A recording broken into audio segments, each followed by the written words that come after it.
15 ደቂቃ ነው ይዣለሁ። አንተ ስንት ደቂቃ ይሆን ትላለህ? እሺ በጣም ጥሩ። ስለ ደቂቃው እስካሁን በጣም ስለቆየንባቸው ለእነሱም እንዳይንዛዛባቸው አይንዛዛ መግቢያ ስለሆነ ስታወራ ዝም ብያለሁ። የምናወራበት በጣም ስለቆየንባቸው ሰዎችንም እንዳናሰለች እንዴት እናደርጋለን? በመጀመሪያ 5 ደቂቃ እናደርገው። 5 ደቂቃ ውይይት አይደለም። ከ15 ደቂቃ በታች መግቢያ አንድና 5 ደቂቃ የምታደርገው የመጀመሪያ ዙር ስለመሸ ነው። በጣም ቆይተንባቸዋል። ችግር የለውም ኡስታዝ፣ ያጋልጣል ሰው። እቺ ጎልደን ኦፖርቹኒቲ ስለሆነች ሰዓት ምክንያት አታደርግ። 5 ደቂቃ ውይይት አይደለም እኮ 5 ደቂቃ እኮ ውይይት አለ። ደህና ናችሁ እንዴት ናችሁ ስትል መጨረሳት ነች። ምክንያት ይኸውላችሁ አያችኋል። 5 ደቂቃ ብሎ ሊያመልጥ ማለት ነው። ቀስ በለ 5 ደቂቃ ውይይት አለ። ረጅም አድርገህ የሆነ ሀሳብህ እንዳያዝ እኔ ቃል በቃል ቢሆን እንዳውም በጣም መወያየታችንም ኡስታዝ ረጋ በል ረጋ በቀስ መወያየታችንም 5 ደቂቃ ነች የምታውቀው። ቆይ 5 ደቂቃ ብቻ ነው አንተ መወያየት ትደረባለህ። ረጋ በል እንደባለፈው አይሆን። እፎይ እባክህ የሆነ ሀሳብ ተነስቶ ችግር የለውም ምንም ማለት ባለፈውም ነብዬ የተናገረውን የተናገርኩት አንድ የተለየ አልተናገርኩት። እሱንም ዛሬ እናነሳዋለን። ይኸውልህ ስነ ስርዓት ይዘህ አውራ። እፎይ እባክህ አትደረብ፣ እስኪጨርስ ድረስ አዳምጥ። ስለዚህ እንደኔ ሀሳብ ማለት ነው ቅድም ቢሆን ችግር የለውም። አንተም ቅድም እንዳልከው ወደ 3 ሰዓት ቆይተናል ብለሃል። ይሄ ሁሉ ህዝብ እየጠበቀ ማለት ነው። ስለዚህ አሁን ስለመሸ አጠር አድርገው ሀሳባችንን ማስቀመጥ ነው። 5 ደቂቃ እናደርገውና ከዚያ በኋላ ቀጣዩን ደግሞ አንተ ተወስነዋለህ። ችግር የለውም። ቀጣዩ አንተ ይሆናል። የመጀመሪያ 5 ደቂቃ ይሆን። ልጨርስ፣ አንዲት ጊዜ ልጨርስ። በምትወያይ ጊዜ ማስረጃ የምታቀርብባቸው የማስረጃ ምንጮች ምንድን ናቸው የሚለውን የኔንም ያንተንም እንነጋገራቸው። አንተ ምንድን ነው የምታቀርብበት ማስረጃ? ምን ላይ ቁመህ ነው የምትወያየው? እሱ ይሄ መስፈርት ነው፣ መቀመጥ አለበት። ከዚህ አንዳንድ ወጣ ዘንድ ማለት ነው። በምን መጽሐፍቶች ነው የምትወያየው? እሱ ንገረኝ። 10 መጽሐፍቶች አሉ። እኛ የውይይት እንትናችን 10 መጽሐፍ ናቸው።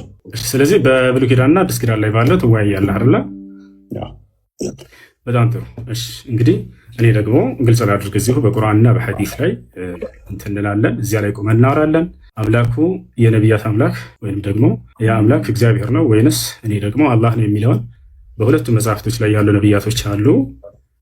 የትኛውን አምላክ ነው የሰበኩን የሚለውን እናወራለን። እኔ ልጀምር ወይስ አንተ ትጀምራለህ? ምረጥ። እሱን ላስመረጠ እጀምራለሁ።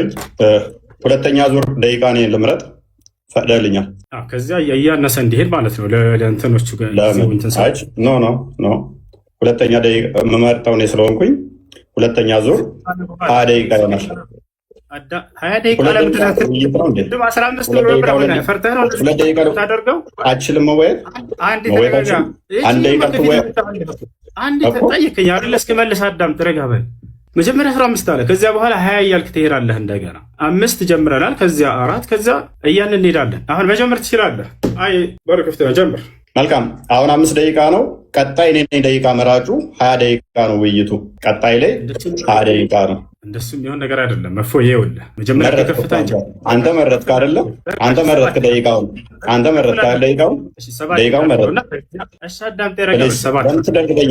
ለምን ትደርበኛለህ? እኔ እኮ ስታወራ ፈቀድኩልህ። ኡስታዝ ለምን ትደርባለህ? እባክህ ተረጋጋ። ውሃ ጠጣ። ውሃ አልስርም። ውሃ ጠጣ። ተረጋጋ። ምን ሆነህ ነው? ተረጋጋ። በጣም ተረብሸሃል። ጎበዝ። የመጀመሪያውን ደቂቃ እኔ እመርጣለሁ አልክ፣ ፈቀድኩልህ። 5 ደቂቃ አልክ። ቀጣይ 2 ደቂቃ፣ 1 ደቂቃ፣ 3 ደቂቃ የሚባል የለም። እኔ ነኝ የምመርጠው። 20 ደቂቃ ነው ቀጣይ። ዳሲት። እሺ ይኸውልህ መሆን ያለበት እንዴት መሰለህ? ከፍ ካለው ዝቅ እያለን እንሄዳለን። ገብቶሃል አይደለ? ውይይት እንደዚህ ነው የሚሆነው። መጀመሪያ 5ቱ ካልተስማማህ አንተን የከፍል አድርገው 7 እናድርገው እና ከዚያ ደግሞ ወደ 5 ወደ እፎይ። እሺ ውይይቶች አይተታውቃለሁ ኡስታዝ። ያንን መስፈርቶችን ማን እንዳስቀምጣቸው አይታወቅም። እኔና አንተ ግን እዚህ ቦታ ላይ ለህዝቡ ስንል ስላመሸ አዳምጠኝ። ረጅም ሰዓት አወራ እኮ ኡስታዝ። ተረብሻል። ፕሊዝ ተረጋጋ። ወደ 5 አትረበሽ ኡስታዝ አትረበሽ። ውሃ ጠጣ። ውሃ መጠጣት ጥሩ ነው። አይዞህ። አይ ተናደ ነው የምትስቀው። እያየሁህ ነው። ተናደ ነው የምትስቀው። ፕሊዝ ተረጋጋ። አዳምጣ። ኦኬ ኢንተርናሽናል ዲቤቶች አይተሃል? እሺ አሁን ወደ ሀሳቡ ግባ። በቃ ኢንተርናሽናል ዲቤቶች ስንት ሰዓት ነው የሚፈጁት? በአንድ ውይይት ላይ እንኳን ስንት ሰዓት አለ የሚቆዩት? ወደ ሀሳቡ ግባና ከሰባት ጀምረን እፎይ ርዕስ አታስቀይር። መልስልኝ እስኪ 1 ደቂቃ 2 ደቂቃ ምንድን ነው ልትወያይ የመጣኸው? አደርበኝ ኡስታዝ፣ መስጊድ አይደለም ያለኸው፣ ኮስት ላይ ነው ያለኸው።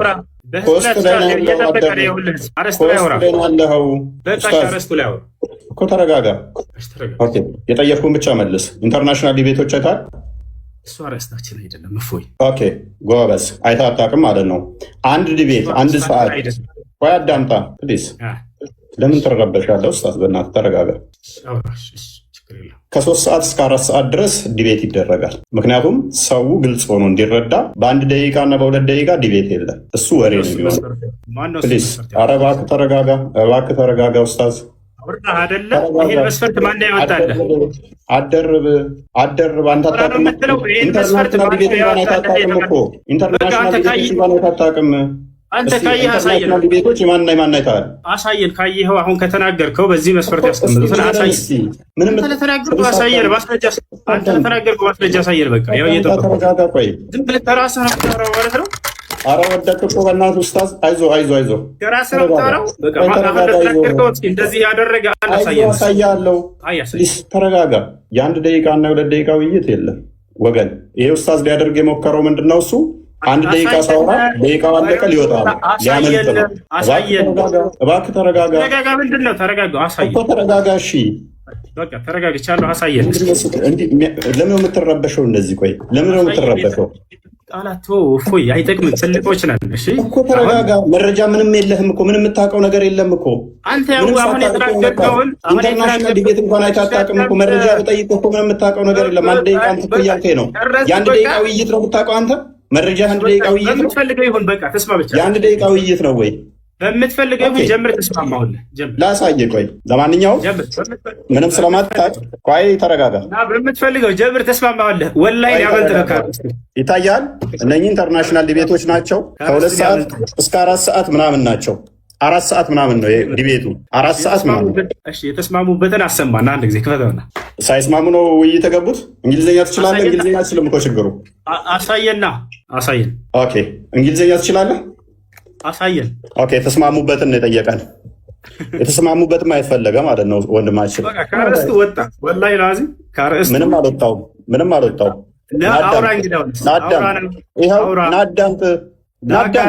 አትውጣና አሳየኝ አልከኝ እኮ። በቃ አውራ። ስለምን መውጣት ነው የምታወራው? ስለምን መውጣት ነው የምታወራው? ኡስታዝ ለምን ትረበሻለህ? ተረጋጋ። ይሄን ቃላቱ እፎይ በቃ ትልቆች ነን። ከዚህ በላይ ምንም የምታውቀው የለም። መረጃ መጣንብህ። አይተህ አታውቅም ማለት ነው።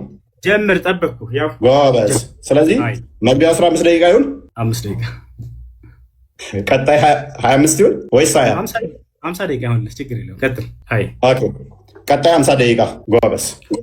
ስለዚህ እንዴት ነው የምናደርገው? ሰዓት ማን ነው የሚይዘው? አንተ ራስህ ያዝ። ኦኬ ሰዓት ነው የራሴ ሊያዝ። ታምናለህ? እርግጠኛ ነህ? ኦኬ እሺ። ስለዚህ ሰዓት ለብቻ ልክፈትልህ ማለት ነው እንድንተማመን። ሰዓት መከፈት አለበት። 5 ደቂቃ። ልብ በሉ። ቀጣይ ስንት ነው እሱ? በደንብ አስተውሉ። 20 ደቂቃ ነው። 20 ደቂቃ ነው። ቀጣይ 20 ደቂቃ ነው። ኦልራይት ጎበስ። እሺ ካሜራ እንዴ ላዞር። 20 ደቂቃ ነው የሚኖረን። 5 ደቂቃ ላሳየህ። ይታያል። አንድ ሌላ ሳየ በኋላ ሰዓት ጠብ እንዳይመጣብን ሰዓት መታየት አለበት አይመስልም? ኦኬ እዚህ ጋር ላስቀምጥልህ። 5 ደቂቃ ብለህናል። በዛ ነው የተስማማ ነው። በ5 ደቂቃ ውስጥ የምንጨርሰው። ቀጣይ ግን 20 ደቂቃ ነው። ልጻፈው፣ ቅድሚያ ልጻፈው። ምክንያቱም አርጊመንት ለምንናገረው ማስረጃ እያወጣን የምናሳይ መሆን አለበት። ችግር የለውም። ሽንፈትን ይዘው ነው የሚመጣ ማወቅ አለብን ቀድመን። አሁን መጀመር ትችላለህ። ፎሽ ፕሊስ ተረጋጋ። የመጀመሪያ ዙር ስንት?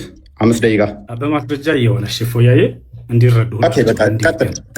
ቀጥል። ያስጀመርኩ ጀምር። እየጠበቅኩ ነው። እጀምራለሁ ብለሃል። ጀምር። ለምን የምንረብሸው ታዲያ? እኔ አልረበሽኩም። ማስረጃ ማለት መረበሽ ነው። አትረብሻ። ዝም በላ እንዴ። ዝም ትላለህ አንዴ። 5 ደቂቃ አለን። በደንብ አስተውሉ። እንጀምራለን። ምንም ምክንያት ለማሳጣት ነው፣ ምክንያት ለማሳጣት ነው ኡስታዙን ማለት ነው።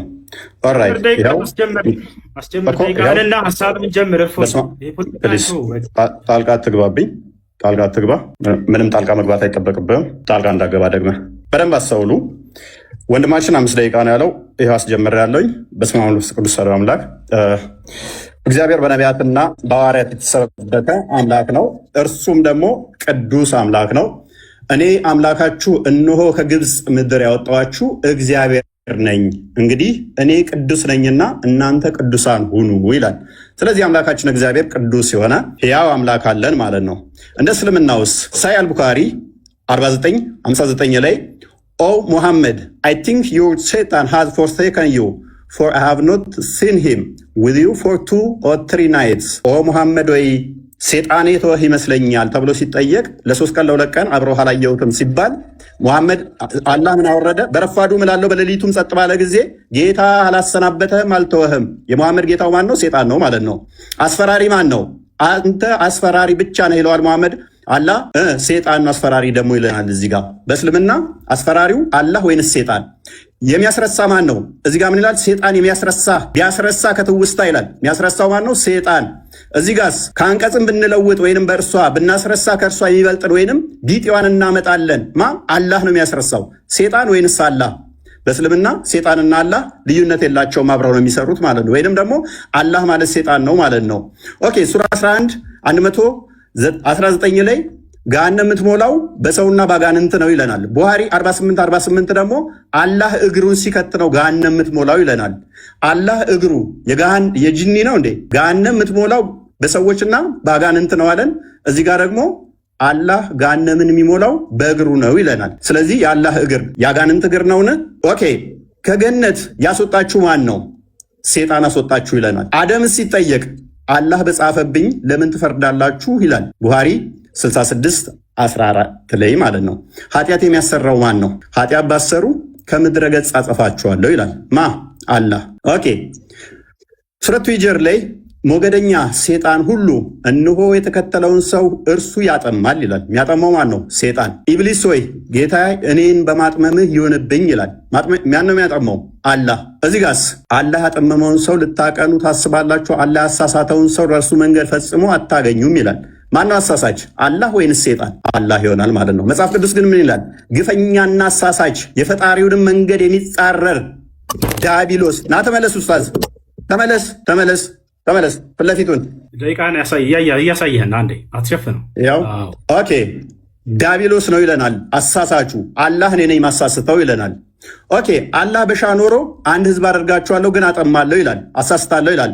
ዲያብሎስ ልጅ የጽድቅ ሁሉ ጠላት የቀናውን የጌታን መንገድ ከጠመመው አታርፍምን ይላል፣ ከማጣመም አታፍርፍምን ይላል እግዚአብሔር። መጽሐፍ ቅዱሱ አላህም ምን ይለዋል? አርፈ ተቀመጥ፣ አታጥም፣ ሰዎችን ገሃነም አትክተት ይለዋል ማለት ነው። ሴጣን የሚፈልገው በሰዎች መካከል ጠብና ጥላቻ መዝራት ነው ይላል። እዚህ ጋር ስንመጣ ከነዚህም እኛ ክርስቲያን ነን ካሉት የጠበቀ ቃል ኪዳናቸውን ያዝን፣ ስለዚህ እስከ ትንሣኤ ቀን ድረስ ከመካከላቸው ጠብና ጥላቻን ዘራን ይላል። ማነው ጠብና ጥላቻ የሚዘራው? ሴጣን ወይንስ አላህ? አላህ ሴጣን ነው ማለት ነው።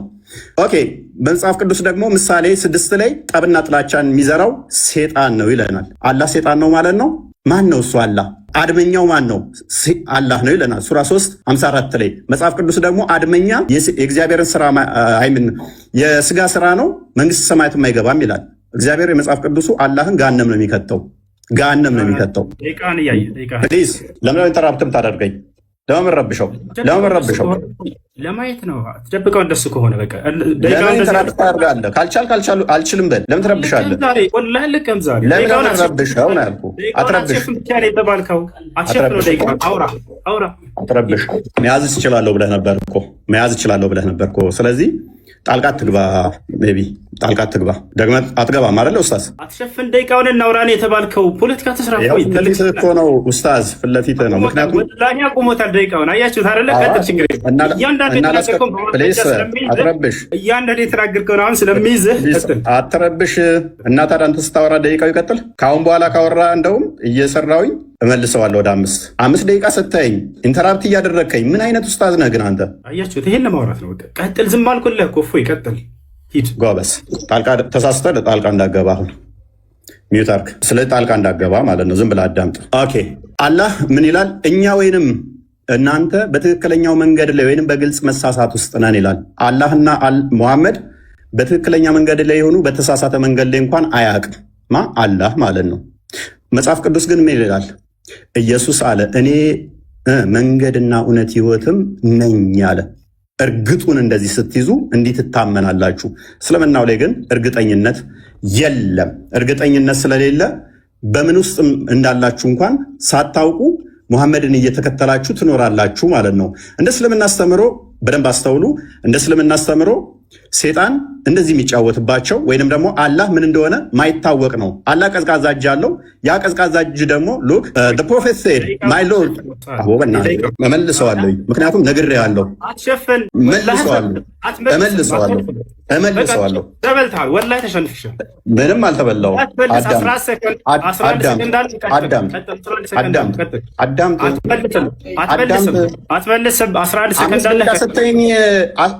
አራት ጊዜ ጣልቃ ትገባብኛለህ። ይኸውልህ ደቂቃውን ስለሸፈንክ ብቻ ነው ያንን ለማየት ብቻ ነው የጠየቅንህ። ሌላ ወሬ አታውራ። 11 ሰከንድ አለህ፣ ጨርሰው ሂድ። እዛለሁ ብለህ ነበር እኮ ኡስታዝ፣ እኔም እዛለሁ ብለህ ነበር። 11 ሰከንድ አለህ፣ አትመልስም። 11 ሰከንዱን አውራ። ከዚያ በኋላ መልስ እሰጥሃለሁ። አሁን ላነሳው እያንዳንዱ እንዳለ ያወራኸውን በእናትህ አዳምጥ። በእናትህ ኡስታዝ ለምን ረብሸው? አረብሽም እባክህ። 11 ሰከንድ አለህ፣ አውራ። አትመልስ። እሱ ሂድ። እሺ ጣልቃ እንዳገባ ካሁን በኋላ አልገባም። አብሽር ግን ደቂቃውን አትሸፍን ብቻ ነው የተባልከው። ጎበዝ። ስለዚህ አንድ ደቂቃ አለኝ፣ እሷ ላይ እንትን ትላለህ። አንድ ደቂቃ የለህም፣ 11 ሰከንድ አለህ፣ አውራ። ጎበዝ። ይሁን። እሺ ይሁን። ችግር የለውም። አቋርጠህ ግን እንዳትወጣ አደራህን። እሺ አቋርጠህ እንዳትወጣ። ወላሂ ለከማው ለተናገርኩህ ሁሉ አቋርጠህ እንዳትወጣ። ጎበዝ። ኦኬ። ከነቢያት ውስጥ አንድ እንኳን ሁርላይን በገነት ውስጥ ሁርላይን የሚባሉ ወሲብ የምናደርጋቸው አለ ብሎ ያስተማረ የለም። ሙሐመድ ግን ሁርላይን የሚባሉ የወሲብ ቶዮች አሉን ብሎ ያምናል። የለም። አርሽ ላይ ተደላደለ ብሎ ያስተማረ ነቢይ አንድም የለም። አላህ አርሽ ላይ ተደላድሏል ብሎ ያምናል። አየህ፣ ሰዓት ይዘህ እየዋሸህ ነበር። እዛም ጎበዝ ነገር ለማሳየት ነው። ጎበዝ። ስለዚህ 5 ደቂቃ አለ። 5 ደቂቃ አለ። ቀጥል። ሰላቱ ወሰላም አላ ረሱሊላህ። እንግዲህ እኔ ስለ አምላክ የመጀመሪያ ልናገርና እሱ ስላነሳው ደግሞ እናገራለሁኝ። ነቢያቶች የሰበኩት አምላክ ማን ነው የሚለውን ለማውራት ነበር የመጣ ነው። ግን ሙሐመድ በጀነቱ ሱረል ዐይኖች ምናምን አላህ ምናምን እንደዚህ ለማንኛውም እኛ ነቢያቶቻችን የሰበኩት ማን ነው የሚለውን በቁርአን እንዲሁም ደግሞ እርሱ ነቢያቶች የሰበኩት በመጽሐፍ ቅዱስ ላይ ያ አምላክ ማን ነው የሚለውን ሊያሳውቀን ነበር። ገብታችኋል አይደል? እግዚአብሔር ነው ብሎናል። ነቢያቶች እግዚአብሔር ብለው የሰበኩበትን አንዴ ያሳየናል። ያሰው ገብታችኋል። ይህ ነው አንደኛ እሱ ነው። ሁለተኛ ነገር ወደ አላህ ስብሐነ ወተዓላ ስንመጣ ነቢያቶች ሁሉ አላህን ሰብከዋል ወይ? አዎ። ከማን እንጀምር? ከመጀመሪያዎቹ ነቢያቶች ኑህ ዓለይሂ ሰላም ምን አለ? ወለቀድ አርሰልና ኑሐን ኢላ ቀውሚሂ ፈቃለ ያ ቀውሚ ዕቡዱላህ። ኑህ ምን አለ? ህዝቦች ሆይ አላህን በብቸኝነት ተገዙ፣ ማለኩም ምን ኢላሂን ገይሩ፣ ከእርሱ ውጭ ሌላ አምላክ ማንም የላችሁም እያለ ተናገረ። ከዚያ ቀጣይ ማንን እንሂድ? እነ ሁድ፣ እነ ሷሊሕ፣ እነዚህን መጽሐፍ ቅዱስ ስለማያውቃቸው እነዚህ ታላላቅ ነቢያቶች ወደ ቀጣዮቹ ነቢያቶች እንሂድ። ወደ አብርሃም እንሂድ። አብርሃም ታዲያ ማንን የሰበከው ብለን ስናይ አላህን። ማስረጃ ቃለ ሱብሓነሁ ወተዓላ ወኢብራሂም ኢዝ ቃለ ሊቀውሚሂ ዕቡዱላህ ወተቁሁ ዛሊኩም ኸይሩን ለኩም ኢን ኩንቱም ተዕለሙን ኢነማ ተዕቡዱነ ሚን ዱኒላሂ አውሳነን ወተኽሉቁነ ኢፍካ። አብርሃም ምን አለ ለህዝቦቹ? ህዝቦች ሆይ እነሆ አንድና ብቸኛ የሆነውን አምላካችሁን አላህን በብቸኝነት ተገዙ፣ የምታውቁና የምታገናዝቡ ብትሆኑ ይህ ለእናንተ የተሻለ ነው ካለ በኋላ ሌላ አማልክቶችን ሁሉ ጣዖቶች ናቸው ብሎ ገለጻቸው። አብርሃም ኢነማ ተዕቡዱነ ሚን ዱኒላሂ አውሳነን አለ። እነዚያ ከአላህ ውጭ የምትገዟቸው ሁሉ ጣዖቶች ናቸው አለ። ስለዚህ ማነው አምላክ አለ? አላህ ነው ብሎ ተናገሩ። ከዚያ በኋላ እነማን እንሂድ? ነቢዩ ዒሳ ዓለይሂ ሰላም ወይንም ነቢዩ ኢየሱስ። እርሱ ምን አለ? ወኢነላሃ ረቢ ወረብኩም ፈዕቡዱሁ ሃዛ ሲራጡን ሙስተቂም። ያው ነቢያቶች ሁሉ አምላካቸውን ያሳውቃሉ። የእኔም ጌታ የእናንተም ጌታ እርሱ አላህ ብቻ ነው፣ እርሱም በብቸኝነት ተገዙት፣ ይህ ነው ቀጥተኛው መንገድ አለ። ከእርሱ በፊት ኢልያስ የተባለው ታላቅ ነቢይ ማንን ሰበከ ከተባለ አምላኩን አላህን፣ ስሙን አሳውቃል፣ አላህ ነው እያሉ ቃለ ኢልያስ ዓለይሂ ሰላም ቃለ አላህ ስብሓነሁ ወተዓላ ሓኪያን አን ኢልያስ ዓለይሂ ሰላም ፊ ሱረት አሳፋት ወኢነ ኢልያስ ለሚነል ሙርሰሊን ኢዝ ቃለ ሊቀውሚሂ አላ ተተቁን አተድዑነ በዕለን ወተዘሩነ አሕሰነል ኻሊቂን አላህ ረበኩም። ኢልያስ ከነቢያቶች መካከል ነው ካለ በኋላ ምን አለ? አላህ ነው ጌታችሁ፣ ወረበ አባኢኩም አልአወሊን የቀደሙት የአባቶቻችሁም አምላክ እርሱ አላህ ነው እያለ አስተማረው ማለት ነው። ይህ ነው እንግዲህ ነቢያቶች አምላክ አላህ ስብሐነሁ ወተዓላ እንድናመልክ እንዲሁም እርሱን አሳውቀውናል። ይህ ሰው ግን እግዚአብሔር ብሎናል። ነቢያቶች እግዚአብሔር ብለው ያስተማሩበት ቦታ እንዳው ካለ ከመጽሐፉ ላይ ያሳየናል። ልክ እኔ ከመጽሐፌ ላይ አላህ ብለው እንዳስተማሩ በመጽሐፉ ላይ እግዚአብሔር ብለው ያስተማሩበትን እነዚህ ነቢያቶች ያሳየናል ማለት ነው። ገብቷችኋል? ይህ ነው። ሌላኛው ነገር ካነሳው መካከል ስለ መጀመሪያ ላይ ገና ሲገባ ጊዜ ምን ብሏል? እዚህ ጋር ነበረ የሙሐመድ ጌታ ሰይጣን ነው ማለት ነው ብሏል። የሆነን ሀሳብ አንስቶ ያም ምንድን ላይ ነው የሚገኘው? ነቢያችን ሰለላሁ ዐለይሂ ወሰለም መጀመሪያ አስተምሮታቸውን ጀምሮ አካባቢ ላይ ሰይጣንህ ትቶሃል ብለው በተናገሩ ጊዜ የመካ ከሃዲያኖች ያንን አስመልክቶ የእሱ የራሱን ሀሳብ ምን አለ? ስለዚህ የሙሐመድ ጌታ ሰይጣን ነው ማለት ነው አለ። አሁን እኔ የምጠይቅህ ያንን የተነገረውን ሐዲስ ታወጣና እርሱ ላይ ሙሐመድ ሰይጣን ነው የተባለበትን ቃል ታሳየናለህ ወይንም ችግር የለውም እዛውም ላይ አይኖር ከሌለ ከሊቃውንቶች መካከል አንድ ሊቅ ይሄ ሐዲስ የሚያስረዳው ስለዚህ የሙሐመድ ጌታ ሰይጣን ነው ማለት ነው ያለ አንድ ታሳየናለህ። ልክ አንተ እንደተናገርከው ማለት ነው። ዛሬ በቁርአንና በሐዲስ ላይ ከራስህ እየተፈለሰፈ እየፈጠርክ እንደምትናገር በደንብ አድርጎ ይጋለጣል። አያችሁ፣ ይህን አንዲት ከሊቆች መካከል አንድ ሊቃውንት ይሄንን የሙሐመድ ጌታ ሰይጣን ነው ማለት ነው የሚል ግንዛቤ ያመጣ አንድም የለም። ይሄንን ልታመጣ እፈልጋለሁ፣ እጠብቅሃለሁ። አሁን እንድታመጣ ያን ማስረጃ ስታመጣ ጊዜ ወደ ቀጣዩ ትሄዳለህ። ሌላው ነገር እንዲህ ከራስህ እንትን ባትል መልካም ነው። አላህ ሰይጣን ነው ምናምን የሚል ቃል ከሊቃውንቶች እንዲህ ብለዋል ብለህ ከዚህ በኋላ አስከትል። ከራስህ አትናገር። ሽፎይ ያለውን ነገር ቁርአንና ሐዲስ ላይ ተናገር፣ ችግር የለውም። ያ ነው እና አላህ ስለዚህ የሙሐመድ ጌታ ሰይጣን ነው ማለት ነው ያሉበትን አሁን ቶሎ እንድታሳየኝ እፈልጋለሁኝ። የመጀመሪያውን ያወጣው ሐዲስ ላይ አስመልክቶ ከሊቃውንቶች መካከል አንድ ሊቅ እንደዚያ ብሎ የፈሰረ ወይንም የተረጎመ ሰጥቻለሁኝ። 20 ሰከንድ መቀጠል ትችላለህ። ቀጥል እፎይ። እናመሰግናለን። 10 ሰከንድ 15 ሰከንድ ነበረ። ኡስታዝ አልጨረስክም ነበር። መጠቀም አልፈለግም ትለቅ እሷ ቱ ቢ ፌር ዜሮ። ኦኬ፣ ስለዚህ 20 ደቂቃ አለን አሁን። ይታያል ኡስታዝ? ከማስረጃ ጀምርልህ የጠየቅኩህን እንትን እያልክ በዚያው ሚዩት አድርግ። በቃ 20 ደቂቃ አለን አሁን። ሚዩት ላድርግልህ ነው? ሚዩት አድርግና አዳምጥ። ሚዩት አድርግና አዳምጥ። ገና ነው እሱ። ጥያቄና መልስ ላይ እናወራለን። ስማማ ነው ሪባ ትላለህ።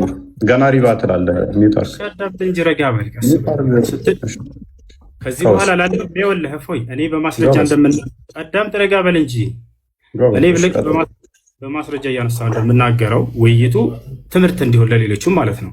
አንተ ይሄንን ትርጓሜ ስትናገር ጊዜ ስለዚህ አላህ የሙሐመድ ጌታ ሰይጣን ነው ማለት ነው ስትል ከሊቃውንቶች ቢያንስ ከሊቆቻቸው መካከል አንድ ሊቅ እንዲህ ብሏል ብለህ አስከትል። እፎይ፣ እንደሱ አድርግና ሌሎችም እንዲማሩበት ዘንድ ማለት ነው።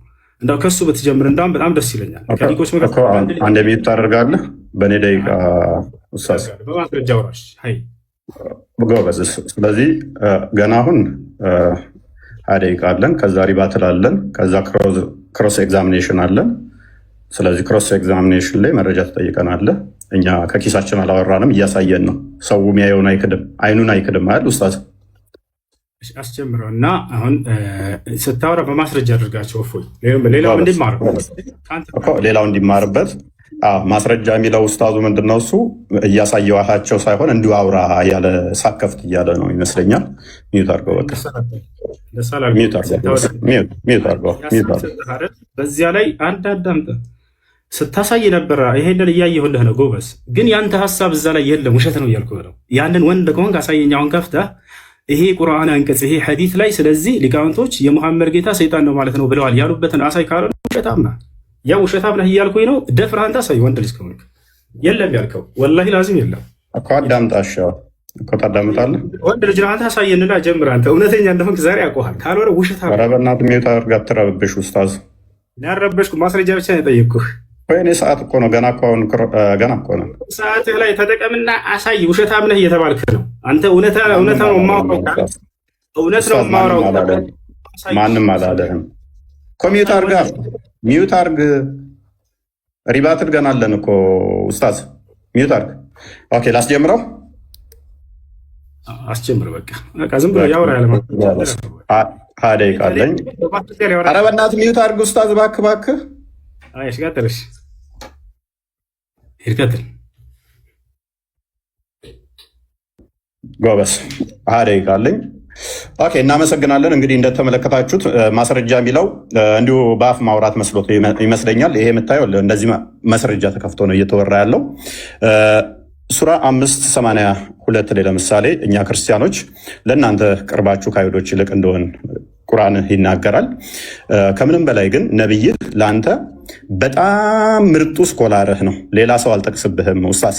ነብይ ምርጡ ስኮላርህ ስለሆነ ሳሂህ ቡኻሪ ይኸውልህ ይታያል 44:85 ላይ on that Allah's messenger said don't believe the people of the scripture or disbelieve them የመጽሐፉ ሰዎችን እንዳታምኗቸውም ነገር ግን እንዳክዷቸውም ብሏል። ስለዚህ እኛን ምንሰጥህን አለማመን ወይንም ደግሞ የመካድ ሞራሉ ብዙም የለህም። ምክንያቱም እንድትጠይቀንም ስለታዘዝክ ማለት ነው። እንድትጠይቀን ጭምር እኛን ስለታዘዝክ አንተ ብቻ ሳይሆን ነብይህም እኛን የመጠየቅ ስለታዘዘ መማር አለባችሁ። መረጃ ላይ ጠየቀኝ፣ መረጃ ልስጥህ ኡስታዝ ጎበስ። ይኸውልህ እንደዚህ ክፈት። ለወደፊት ስታወራ ዝም ብለህ አታውራሽ። ይኸውልህ እንደዚህ እየከፈትክ እያሳየ ወደ አንተም ካወረድነው በመጠራጠር ውስጥ ብትሆን በደንብ አስተውል። እነዚያ ከአንተ በፊት መጽሐፉን የሚያነቡትን ጠይቅ፣ እውነቱ ከጌታ ዘንድ በእርግጥ መጥቶልሃል። ስለዚህ መጽሐፉን የሚያነቡት የመጽሐፉ ሰዎች የተባሉት አይሁዶችና ክርስቲያኖችን እንድትጠይቅ ነብይህም ታዟል። ስለዚህ ምንድን ነው እሱ ኡስታዝ? እኔ የምነግርህን አሜን ብለህ የመቀበል ግዴታ አለብህ። እንኳን አንተ ነብይህም እኛን እንዲጠይቅ ስለታዘዘ ማለት ነው። አንተም ብትሆን ደግሞ ያው መጠየቅ ግዴታ ነው፣ መማር አለብህ። ከአንተ በፊት ወደ እነርሱ ያን የምናወርድ ሰዎችን እንጂ ሌላ አናላክንም። የማታውቁም ብትሆኑ የእውቀት ባለቤቶችን ጠይቁ። የእውቀት ባለቤት መሆናችንን እንዳዘነጋ። ስለዚህ እንደዚህ ካልኩ ዘንዳ ኡስታዝ፣ ለወደፊትህ ግን ዝም ብለህ እንዳታወራ እሺ። ስለ እግዚአብሔር ያነሳኸው አለ። እግዚአብሔር ስም ያልከው አላህ የሚለው አሊላህ ከሚለው የመጣ ነው። ምንም የሚታወቅ ነገር አይደለም። እሱ ከአረቦች ውጭ የሚታወቅ የለም። እግዚአብሔር የሚለው ግን ከአንተ ቁርአን ልስጥህ። እቺን ቁርአን አያት። እቺ የቁርአን ትርጉም የእናንተው ነች። ስለዚህ ምን ትላለች መሰለ እዚህ ጋር እንዲሁም የአምላክ ስም በደንብ አስተውል። እንዲሁም የአምላክ ስም በአማርኛ እግዚአብሔር የዓለም አምላክ ሲሆን በአረብኛ ዋና ስሙ አላህ ነው። እቺ አንተ ቁርአን ነች። እቺ ያንተ ተረጎሙልህ ነው። ስለዚህ እግዚአብሔር ማለት እግዚ ጌታ፣ ብሔር ህዝብ ወይንም ደግሞ የህዝቦች ጌታ የሚለውን ይሰጣል ማለት ነው። ያንተ ግን አላህ የሚለው ነቢያት ከሰበኩት ቁርአን ደግሞ በአረብኛ ከሆነ ኬታ መጣኸው ማለት በምን ብለው ነበር ማን ብለው ነበር የሚጠሩት? ሌላኛው ከሌሊቱ 1/3 ሲቀር አላህ ይወርዳል ብሎ የሰበከ አንድ ነብይ ልታመጣልኝ ትችላለህ? ሳሂህ ቡኻሪ 9ኛው ቮሊዩም ላይ ሉክ ነብይ ምን አለ? every night when it is the last third of the night our Lord the superior and the blessed descended to the lowest heaven ይላል። እንደዚህ ብሎ የሰበከ አንድ ነብይ ልታመጣልኝ ትችላለህ? ነቢያት አስተምሮ ነው ስላልክ አንድ ልታመጣልኝ ትችላለህ? አትችልም። ምክንያቱም ነቢያቶች ይሄንን ስለማያውቁት ከ7ኛ ሰማይ በላይ አርሽ ላይ ተቀመጠ ብለው የሰበኩ አንድ ነብይ የለም። አንድ ነብይ። እንዲሁም ደግሞ ይሄ ነብይ ያመጣውን አስተምሮ ማለት ነው አላህን እንዴት ሳያገኙት በደንብ አስተውል። እንዴት ነው ሲያገኘው? ማለትም አላህን አግኝቶታል? ወደ አርሽ በሄደ ሰዓት ነው አላገኘውም? አላህስ ይታያል ወይስ አይታይም? ምክንያቱም ወደ ጌታችሁ ተመልካቾች ናችሁ ይላል። መቼ ነው የምትመለከቱት? በቂያማ ቀን። ኦኬ፣ እንደዛ ከሆነ ደግሞ ሱናን ኢብን መጃ ላይ በደንብ አስተውል። ሱናን ኢብን መጃ ቮሊዩም 1 ላይ ምን ይላል? his face would burn everything of his creation as far as his gaze reach እይታው እስከደረሰ ድረስ ፍጥረትን በሙሉ ያጠፋል ያወድማል ይላል። ስለዚህ ስታዩት ሊያጠፋችሁ ነው እንዴ? አላህ በቂያማ ቀን እናየዋለን የምትሉ እንዲያጠፋችሁ ነው? ኦልራይት አላህ ልጅ የለኝም ብሎ ይላል። ልጅ እንደሌለው ሙስሊሞች አላህ የምታምኑት ማነግሯችሁ ነው? ጋኔኖች። ኦኬ ሙሐመድ ወይ በል እንሆ ከጅኒ የሆኑ ጭፍሮች አደመጡ፣ እኛ አስደናቂ የሆነ ቁርአንን ሰማን አሉ። ኦኬ እንሆ ጌታችን ክብር ላቀ ሚስትንም ልጅንም አልያዘም፣ የዚህ ኡስታዝ አሁን አላህ አልወለደም አልተወለደም እርሱ አንድ ነው ብሎ የሚለውን የነገሩት ማናቸው? አጋንንቶች፣ ጂኒዎች። ቁርአንህን ነው መረጃ እየከፈትኩበት ያለሁት። ቁርአንህ ነው። ቁርአንን ሜቢ አታውቀው ከሆነ አላውቅም። ሙሐመድ የአላህን ስም ሲጠራ አጋንንቶች ነበር የሚከመሩበት። አጋንንቶች ክምር ይሆኑበት ነበረ። ምን ይላል 18ኛው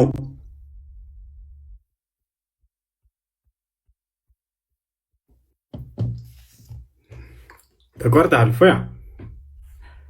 እፎይ ተቆርጠሃል። ኦኬ አይዞህ እንትን ነው በደንብ እንዲጠራልህ ነው። ሉክ ሱራ 72 ላይ የጋኔኖች ምዕራፍ ይባላል። በጋኔኖች ምዕራፍ ላይ ቁጥር 18 ላይ እነሆ ሙሐመድ በደንብ አስተውል፣ የአላህን ስም ሲጠራ ሉክ እነሆ የአላህ ባሪያ ሙሐመድ አላህን የሚጠራው ሆኖ በተነሳ ጊዜ ጋኔኖች በእርሱ ላይ ድረብረብ ሊሆኑ ቀረቡ። አጋንንት ነበር የሚከመሩበት ሙሐመድ የአላህን ስም ሲጠራ ማለት ነው። ይኸው ቁርአን ነው። እኔ አይደለሁም ያልኩት፣ ቁርአን ነው ያለው። አላህ ሰውን ከገማ ጭቃ ነው የሰራው። በምን? በእጁ ወስዶ አላህ እጁን ታጥቦታል። ሱናን አቢ ዳውድ 46:95 ላይ ታጥቧል አልታጠበም? ይኸው በሁለት እጆቼ ለፈጠርኩት ከመስገድ ምን ከለከለ ይላል። እጁን ሳይታጠብ ነው ያለው ወይንስ ታጥቧል? አላህ ጭንቅላት ይኖረው አይኖረው አይታወቅም። የትኛው ነብይ ነው አምላኩ በጭቃ አብኩቶ ሰራኝ ጭንቅላት ይኖረው አይኖረው ግን አላቅም ያለ ነብይ አለ?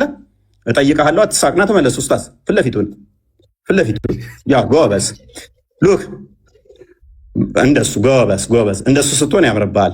አላህ 5 ጣቶች አሉት። እነኚህ ፓርቶች በፓርቶች የተገነባ ከሆነ እሱ ፍጡር ነው። 5 ጣቶች ስላሉ ያው 1 2 ብላችሁ መቁጠር ትችላላችሁ። ሳይ ሙስሊም 27:86 ኤሌ ታገኙታላችሁ። አላህ 5 ጣቶች አሉት። ይሄ 5 ጣቶች እጆች ያሉት ጠፍር አለው የለውም? ወንድማችን ኡስታዝ አለው የለውም? ጣቶቹስ ክፍል ናቸው ወይንስ ወጥ አንድ ናቸው? ክፍል ካላቸው ክፍሉ መሃሉ ቀዳዳው ፍጡር ነው ፈጣሪ ነው? በፓርቶች የተገነባ ከሆነ እሱ ፍጡር ነው፣ የፍጡር ባህሪ ስለሆነ ማለት ነው። ስለዚህ አላህ በምንም ተአምር ፈጣሪ ሊሆን አይችልም፣ ምክንያቱም የፍጡር ባህሪን ፖሰስ ስላደረገ። ሱራ 2:223 ላይ ሴቶቻችሁ ለእናንተ እርሻ ናቸውና በፈለጋችሁት ሁኔታ ድረሱ ይላል። ይሄ ቁርአን ክፍል ነው።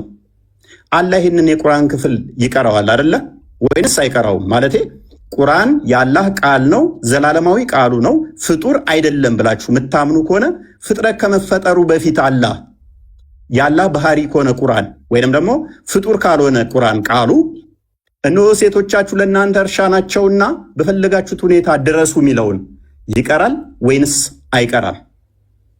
የሚቀራ ከሆነ ፍጥረትን ሳይፈጥር አላህ ሴቶቻችሁ ለእናንተ እርሻ ናቸው ሲል ብቻውን ነው የሚለው። ምክንያቱም በድምፅ እንደሚናገር ስለምታምኑ እንደዛ መረጃው ስላለ። ኦኬ አላህ በምኑ ነው የሚስቀው? እንደሚስቅታ ሐዲስ ላይ ስላለ ይኸው ሳሂህ ቡኻሪ ቮሊም 8 ላይ ኡስታዝ እንደዚህ ክፈትሽ መረጃ በኋላ በደንብ እንደዚህ ኦኬ በደንብ እንደዚህ በመክፈት እንድለምድ ማለት ነው። ለወደፊትም መረጃ እንደዚህ ነው። አየህ አላህ ይስቃል። ይኸው በምኑ ነው የሚስቀው? በእጁ በእግሩ በምኑ ነው የሚስቀው? ኦልራይት አላህና ደጃል በምንድን ነው የሚለያዩት? አላህ ከደጃል በምን ይለያያል? ኦኬ እንደዚህ ይላል እዚህ ጋር ይኸው መረጃው። ኡስታዝ መረጃ ስጠይቅ ለወደፊትህ እያያስክ ሳሂህ ቡኻሪ ቮሊም 4 ላይ ነው። መክፈትን ልመድራስ The prophet mentioned Al-Masih al-Dajjal in front of the people, saying Allah is not one-eyed, while Al-Masih al-Dajjal is blind in the right eye. Look, Al-Masih Dajjal ወይንም ደግሞ የኢሳ ተቃራኒ ወይንም ደግሞ የኢሳ ባላንጣ የሆነው አልመሲህ ደጃል አንድ አይና ነው፣ አላህ ግን አንድ አይና አይደለም ይላል። አላህ ከደጃል ጋር ለምንድን ነው እሱ በአይን እንዲለይ ያደረገው? ማለት መሐመድ ሌላ መንገድ አጥቶ ነው? ጌታችሁ አንድ አይና አይደለም፣ ደጃል ግን አንድ አይና ነው ብሎ ለምን ኮምፔር ላደርጋቸው ፈለገ? አላህ እንደሚሮጥ ቡሃሪ ላይ ተመዝግቧል። ቡሃሪ 74:05 ላይ The prophet said, Allah says, I'm just as my slave thinks I am. If he comes to me walking, I go to him running. ቀጥታ እንደምትቀበሉ እናንተ ዋብያ እንደመሆንህ መጠን ሜቢ አላቅም ካልሆንክም ኤክስኪውዝ አደርጋለሁ። እንዴት ነው እሱ የሚሮጠው? በእጁ ነው የሚሮጠው? በጭንቅላቱ ነው የሚሮጠው? በምኑ ነው የሚሮጠው? መሮጥስ ማለት ምን ማለት ነው? የሚያስረሳ ማን ነው? ሴጣን ቢያስረሳ ከትውስታ በኋላ ከበደለኞች ህዝቦች ጋር አትቀመጥ ይላል። እዚህ ጋር ደግሞ ስንመጣ አንቀጽ ቦታ ብናስረሳ የሚበልጥ ነው ወይንም ቢጤዋን እናመጣለን ይላል። ቅድም ሴጣን ምናምን ብለሃል። ይኸው ቁርአንህ ላይ እኮ ነው ያለው። ቁርአንህ ነው ያለው። ገሃነም በምንድን ነው የምሞላው?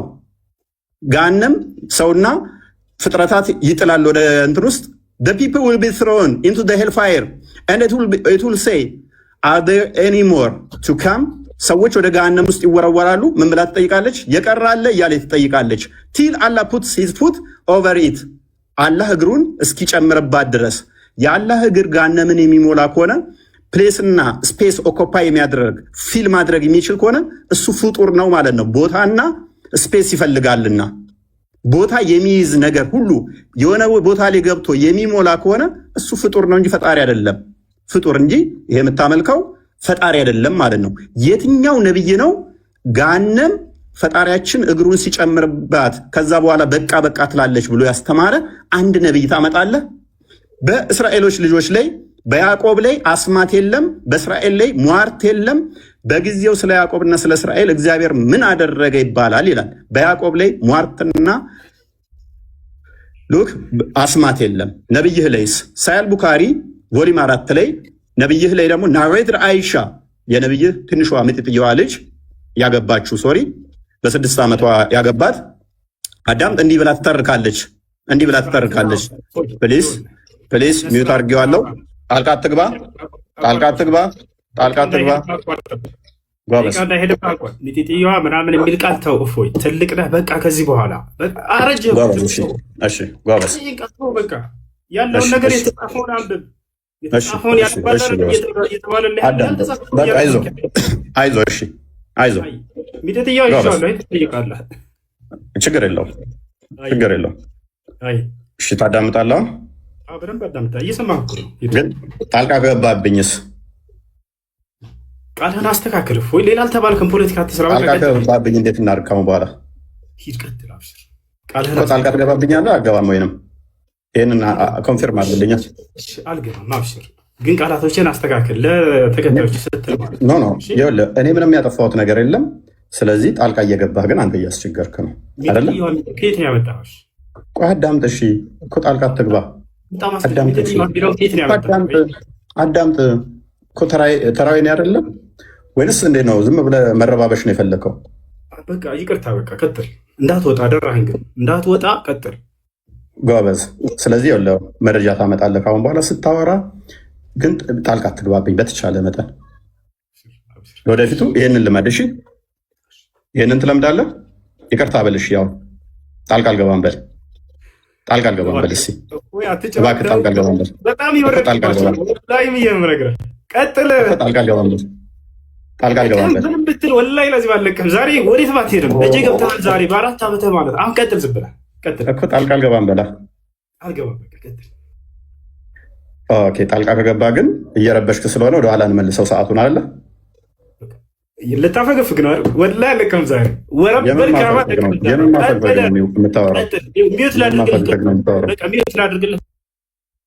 ሚዩት አድርገሽ ጎበዝ።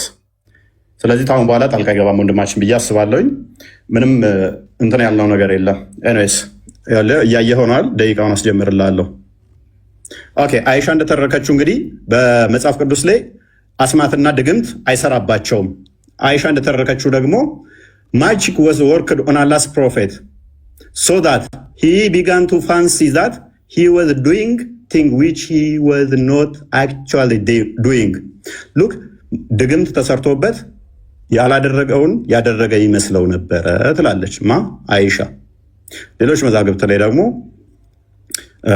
የተገናኘ ከሚስቶቹ ጋር ይመስለው ነበር ብላ ትላለች ማለት ነው። ስለዚህ ወንድማችን እንዴት ነው እሱ የትኛው ነብይ ነው ማለት አላህ ይወጣል ይወርዳል ብሎ የሰበከ አንድ ነብይ ልታመጣለን ትችላለህ? ከሌሊቱ 1/3 ሲቀር አላህ ይወርዳል ሲል በምኑ ነው የሚወርደው? የአረፋት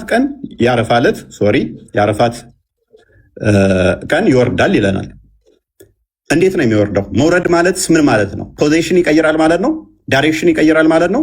ይሄ ደግሞ የፍጡራን ባህሪ እንጂ የፈጣሪ ባህሪ አይደለም። ታውቀዋለህ ሜይ ቢ ተተማርክ። እንዴት ነው እሱ?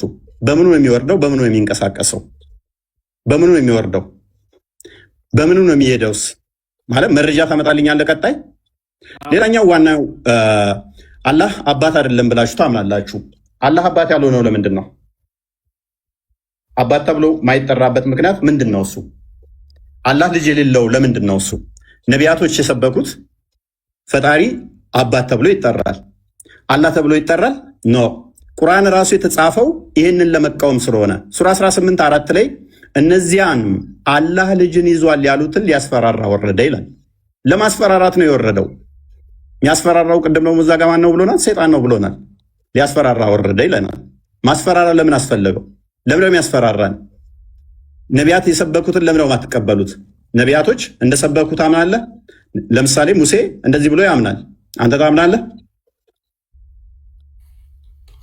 እናንተ አምላካችሁ እግዚአብሔር ልጆች ናችሁ ይላል። የአምላካችሁ የእግዚአብሔር ልጆች ናችሁ ታምናለህ አንተ እንደዛ ብለህ? ወይንስ ልክ አጋንንቶቹ እንደተናገሩት አላህ ልጅ የለውም ስላሉ አንተም ልጅ የለውም ትላለህ? መጽሐፍ ቅዱስ ራሱ የተጻፈው ኢየሱስ ሎክ በዚህ መጽሐፍ ያልተጻፈ ሌላ ብዙ ምልክቶች ያደረጋቸው አሉ። ነገር ግን ኢየሱስ እርሱ የክርስቶስ የእግዚአብሔር ልጅ እንደሆነ ታምኑ ዘንድ አምናችሁም በስሙ ሕይወት ይሆንላችሁ ዘንድ ይህ ተጽፏል። የማን ልጅ እንደሆነ? የእግዚአብሔር ልጅ እንደሆነ። ቁርአንስ የተጻፈው ለመቃወም፣ ይሄንን ተቃውሞ ደግሞ የሰይጣን ነው። ለምንድን ነው ለመቃወም የመጣው? አላህ ማለት የሰይጣን ከሆነ ለመቃወም ለምን መጣ? ለምንድን ነው እሱ ይሄንን የተቃውሞ እምነት የመሰረታችሁት?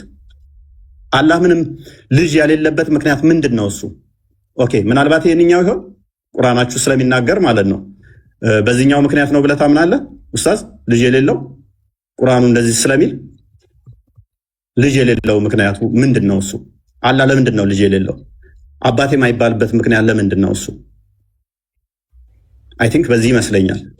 እርሱ ሰማያትና ምድርን ያለ ቢጤ ፈጣሪ ነው ይላል። በደንብ አስተውል። ቁርአን ነው የሚለው ለእርሱ ሚስት የሌለችው ሲሆን እንዴት ለእርሱ ልጅ ይኖረዋል? ነገርን ሁሉ ፈጣሪ ነው ፈጠረ። ሶሪ ልጅ የሌለው ለምንድን ነው? ሚስት ስለሌለው። ለእርሱ ሚስት የሌለችው ሲሆን፣ በደንብ አስተውል። ለእርሱ ሚስት የሌለችው ሲሆን እንዴት ለእርሱ ልጅ ይኖረዋል? ይህንን ከምን አንጻር ነው? ከአጋንንቶች ጋር ነው አሁን የሚያለው። ከአጋንንቶች ጋር ለምንድን ነው አላህ እንደዚህ የተያዘው? ምክንያት ይኖረው ይሆን? ትመልስልን ይሆን ኡስታዝ? በመረጃ እንደዚህ እያወጣ ትመልስልን ይሆን? የአላህ እጆች ቀዝቃዛ ናቸው። ቅዝቃዜ ደግሞ በደንብ አስተውሉ። ቅዝቃዜ ከአንዱ ወደ አንዱ ሙቀት መቀበል አለበት ማለት ነው፣ ቀዝቃዛ ከሆነ። ይህንን ሎክ ሙሐመድ ምን ይላል? then I saw my Lord look sorry in the most high and the last of appearance, so I saw him place his palm between my shoulders. I sensed the coolness of his fingertips. የጣቶች መዳፎች አሉት። አላህ መዳፍ አለው፣ ጣቶች አሉት።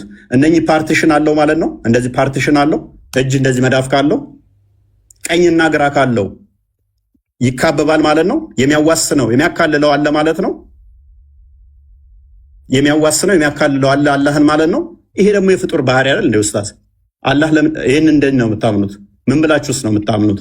ሌላኛው ፍጡር አይደለም ብላችሁ ቁርአንን ቃሉን ያላህ ቃለው ፍጡር አይደለም ብላችሁ ታምናላችሁ። ለምሳሌ አሊፍ ላም ሚም፣ ይሄ ያላህ ባህሪ ነው። ፍጥረትን ከመፍጠሩ በፊት አሊፍ ላም ሚም ይላል። ይሄ ምንድነው እሱ ትርጉሙ? ለአላህ ምንድነው እሱ? ይሄ ባህሪው ከሆነ ምክንያቱም በድምፅ እንደሚናገርም ስለምታምኑ ማለት ነው። በድምፅ የሚናገር ከሆነ በድምፅ መናገር የጀመረው አላህ ፍጥረትን ከፈጠረ በኋላ ወይንስ ከመፍጠሩ በፊት በድምፅ ይናገር ነበር አላህ? ይኸው በድምፅ እንደሚናገር ባህሪ 47:11 ላይ አላህ ሊትራሊ ድምፅ አለው ብላችሁ ስለምታምኑ፣ ስለዚህ ችን ሲቀራት ማለትም ለጅብሪል ሲነግረው አሊፍ ላም ሚም ብሎ ነው። አንተ ታርመኛለህ ኡስታዝ ስለሆንክ የእሱ ድምፅ እንዴት እንደሆነ በድምፅ ስለምታምኑ። ፍጥረትን ከመፍጠሩ በፊትስ ይህን ድምፅ ይጠቀመው ነበር ወይ? ምክንያቱም ድምፅ ደግሞ ሶሊድ፣ ሊኩዊድ ወይም ጋዝ እነኝህን ስቴቶች ይፈልጋል ለማለፍ። ያላህስ ድምፁ በምን ውስጥ ነበረ ፍጥረትን ከመፍጠሩ በፊት የሚተላለፈው? እነኚህ ደግሞ እነኚህን የሚፈልግ ድምፅ የሚፈልግ ከሆነ እሱ ፍጡር ነው ማለት ነው። አሊፍ ላም ሚም እቻውን ፍጡር ነው ፍጡር አለችም ኡስታዝ? ምን ብልሃት ነው የምታምነው? ሌላኛው ኦኬ ቁርአን ፍጡር ካልሆነ በደንብ አስተውል። ቁርአን ፍጡር ካልሆነ ኦኬ በገረጣ መልክ ይመጣል ይላል። ታምናለህ እሱን? ምክንያቱም ቁርአንን ያለው ይኸው ሱናን ሐዲስን ያለው ሱናን ኢብን ማጃ ቮሊዩም 5 ላይ ነው የሚገኘው ፔጅ 68 ላይ the Quran will come on the day of resurrection like a pale man and will say I am the one እያለ ይቀጥላል። አምላክ ቃሉ ፍጡር ካልሆነ በቂያማ ቀን ደግሞ የገረጣ ሰው ሆኖ የሚመጣ ከሆነ ስንት ፍጡር ያልሆኑ ታመልካለህ ኡስታዝ? ስንት ፍጡር ያልሆኑ ነው የምታመልከው? ሌላኛው ተውሂድን ታምናለህ አይደለ? ተውሂድ ታምናለህ ብዬ አምናለሁ። ቃል ላይ ጥገኛ ከሆናችሁ ተውሂድ የሚል ቃል ማለትም ያስተማረ ነብይ ይኖርን ማለት በሶስት ከፍሎስ ያስተማረ ይኖርን ተውሂድ የሚልን ተውሂድ አልአስማኡ ወሲፋት፣ ተውሂድ አልሩቢያ፣ ተውሂድ አልኡሉሂያ ብሎ ያስተማረ አንድ ታመጣልኝ ይሆን? ከነቢያት ውስጥ አንድ ማስረጃ ታመጣልኝ ይሆን? ወይንስ ተውሂድ አታምንም ማለት እኛን ስትጠይቀን ይሄ አንተ ጋር እንደሚመጣ አላወቀው? ተውሂድን ታምናለህ ወይንስ አታምንም? ምታምን ከሆነ ከነቢያት አስተምሮት ውስጥ ስለ ተውሂድ አንድ የምታመጣው ነገር አለ? አምላካችን ተውሂድን ገልጾልናል ብለህ ምታምን ከሆነ ማለት ነው። ወይንስ አታምንም? ይሄንን ታምናለህ አታምንም? ኦኬ አላህ ወደ ቅርቢቱ ሰማይ የሚመጣ ከሆነ በደንብ አስተውል። ወደ ቅርቢቱ ሰማይ መምጣት ብቻ ሳይሆን በደመና እንደሚመጣ ታምናላችሁ። በደመና የሚመጣ ከሆነ መቼ? በቂያማ ቀን ከመላእክቱ ጋር በደመና ውስጥ በደመና ጥላ ውስጥ ሆኖ ይመጣል። ስለዚህ ፍጡር ውስጥ ይገባል ማለት ነው። አላህ ሁለት ቀኝ እጆች ካሉት አላህ ፊትና ኋላ ካለው ደመና ውስጥ የሚገባ ከሆነ ፍጥረት ያካብበዋል፣ ያካልለዋል፣ ያዋስነዋል ማለት ነው። እሱ የፍጡር ባህሪ ነው፣ ፈጣሪ ሳይሆን። ፍጥረት የሚያካብበው ከሆነ ፍጡር ይሆናል ማለት ነው። ይኸው አላህና መላእክቱ ከደመና በሆነ ጥላ ውስጥ ሊመጧችሁ እንጂ አይጠባበቁም። ጥላ ተጠልቶለት የሚመጣው አምላክ በደመና ውስጥ የሚመጣው አምላክ የሚያካብበው የሚያካልለው የሚያዋስነው ካለ ይሄ ሊትራሊ ፍጡር ነው፣ የፈጣሪ ባህሪ አይደለም ማለት ነው። ኡስታዛችን ይህንን ማወቅ አለብህ። እግዚአብሔር ማንንም አይመስልም። በማን ትመስሉኛላችሁ? ከማን ጋር ታስተያዩኛላችሁ? እንመሳሰል ዘንድ ከማን ጋር ታስተያዩኛላችሁ ይላል። እግዚአብሔር በማንም አይመሰልም፣ በማንም አንዴ ከማንም ጋር አይተያይም ማለት ነው። ስለዚህ ለእግዚአብሔር መጣ፣ ሄደ፣ ቆመ፣ ተነሳ ተብሎም አይነገርም። እግዚአብሔር ምን ስለሆነ መንፈስ ነው። እግዚአብሔር መንፈስ ነው። ሎክ ሰዓቱን ታይለኝ ከይቅርታ ኦኬ፣ ሰዓት ጨርሰናል። ቴንክ ዩ። መረጃ እየከፈትክ እንደዚህ ትቀጥላለህ። ጎበስ አስጀምሮሽ። እንግዲህ ልናወራ የመጣ ነው አርእስቱ እንዳያችሁት የነቢያት አምላክ የትኛው ነው የሚል ነበር። ግን ልጁ ርዕሱ ምን እንደሆነ ራሱ አላወቀ መሰለኝ፣ ወይንም ደንግጧል። ሙሐመድ እንደዚህ ሆኖ አይሻ እንደዚህ ሆነ፣ ሙሐመድ ድግም ተሰርቶበት፣ ሙሐመድ አጋንንት ምናምን። አምላክን ንገረን እንጂ ሳትነግረን ሰዓቱ እኮ አለቀ። ፎይ አምላኩን ሳያስተዋውቀን ሰዓቱ አለቀ። ሙሐመድና አይሻ ላይ ደንግጧል ይሄ ልጅ። ወይንም በቃ የሚያውቀው ይሄ ልጅ ስለ አይሻና ስለ ሙሐመድ ብቻ ነው ማለት ነው። ስለ አምላኩ አይገኝ። ለማንኛውም እያነሳ ይሄ በአንተ ዘንድ እንዴት ነው እያለ የሚጠይቀው ነገር አለ። ያንን እስኪ እናንሳለን። ይወቻል ምንድን ነው አንዴ አላህ ከሙስሊሞች ከቁርአን ውጭ ምናምን አይታወቅም የሚል ቃል መጀመሪያ ሲያነሳ ነበር። ይወታችኋል።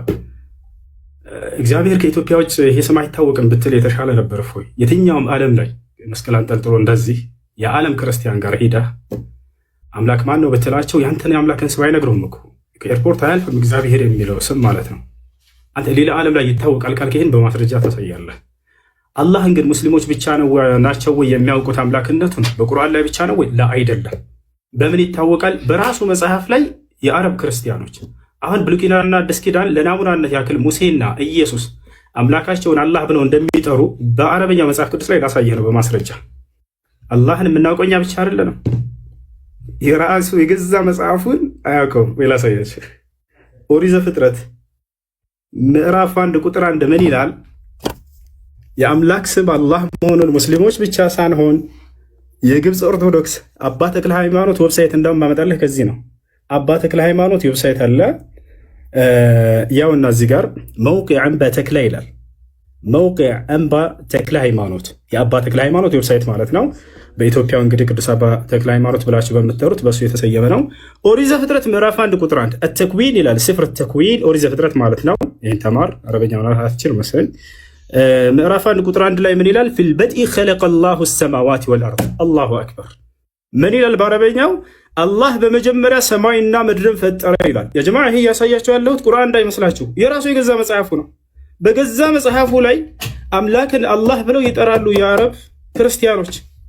ይሄ ከብሉይ ኪዳን ነው። እስኪ ከአዲስ ኪዳን ደግሞ ለናሙናነት ያክል ላሳያችሁ። የት እንገባለን? ያው እና እዚህ ጋር አልኪታቡል ሙቀደስ መጽሐፍ ቅዱስ። እሺ እዚህ ጋር ሁለቱ መጽሐፍቶች አሉ። አልአህድ አልጀዲድ አዲስ ኪዳን ላይ ልገባ ነው። አዲስ ኪዳን ላይ ልገባ ነው። አዲስ ኪዳን የሐዋርያት ሥራን እስኪ እንመልከት። ስፍር አዕማል ረሱል የሐዋርያት ሥራ ምዕራፍ 2 ቁጥር 22 ምን ይላል? ተመልከቱ። ቁጥር 22 ላይ በደንብ ተመልከቱ። አዩሃ ሪጃል ልእስራኤልዩን እስመዑ ሃዚህ ልአቅዋል የሱዕ ናስሪ ረጅሉን ቀድ ተበርሃነ ለኩም ምን ቅበል ላህ ቢቁዋትን ወዐጃኢብን ወአያት ሶነዐሃ ላሁ ቢየዲህ። ያው የአላህ ስም ምን ይላል? እናንተ የእስራኤል ልጆች ሆይ ይህን ንግግሬን ስሙ። እናንተ እንደምታውቁት የናዝሬቱ ኢየሱስ አምላክ አላህ በእርሱ በኩል ድንቅና ተአምራትን ያደረገለት ለእናንተ የተገለጠ ሰው ነበር ይላል። ያው አላህ የአረበኛው መጽሐፍ ቅዱስ። ይሄ ቁርአን አይደለም። ይሄ ልጅ ምን አለ? የአረቦች ሙስሊሞች እንጂ በቃ አላህ የሚለው እዛ እንጂ አይታወቅም። ላይ ክርስቲያኖች ወገኖች ራሳቸው በአረብ ሀገር ላይ ይሄንን የአምላክ ስም እንደሆነ በደንብ ያውቃሉ። ይሄንን እወቅ፣ ተማር። ሌላኛው ነገር ምን እያነሳ ነበር? ሌላኛው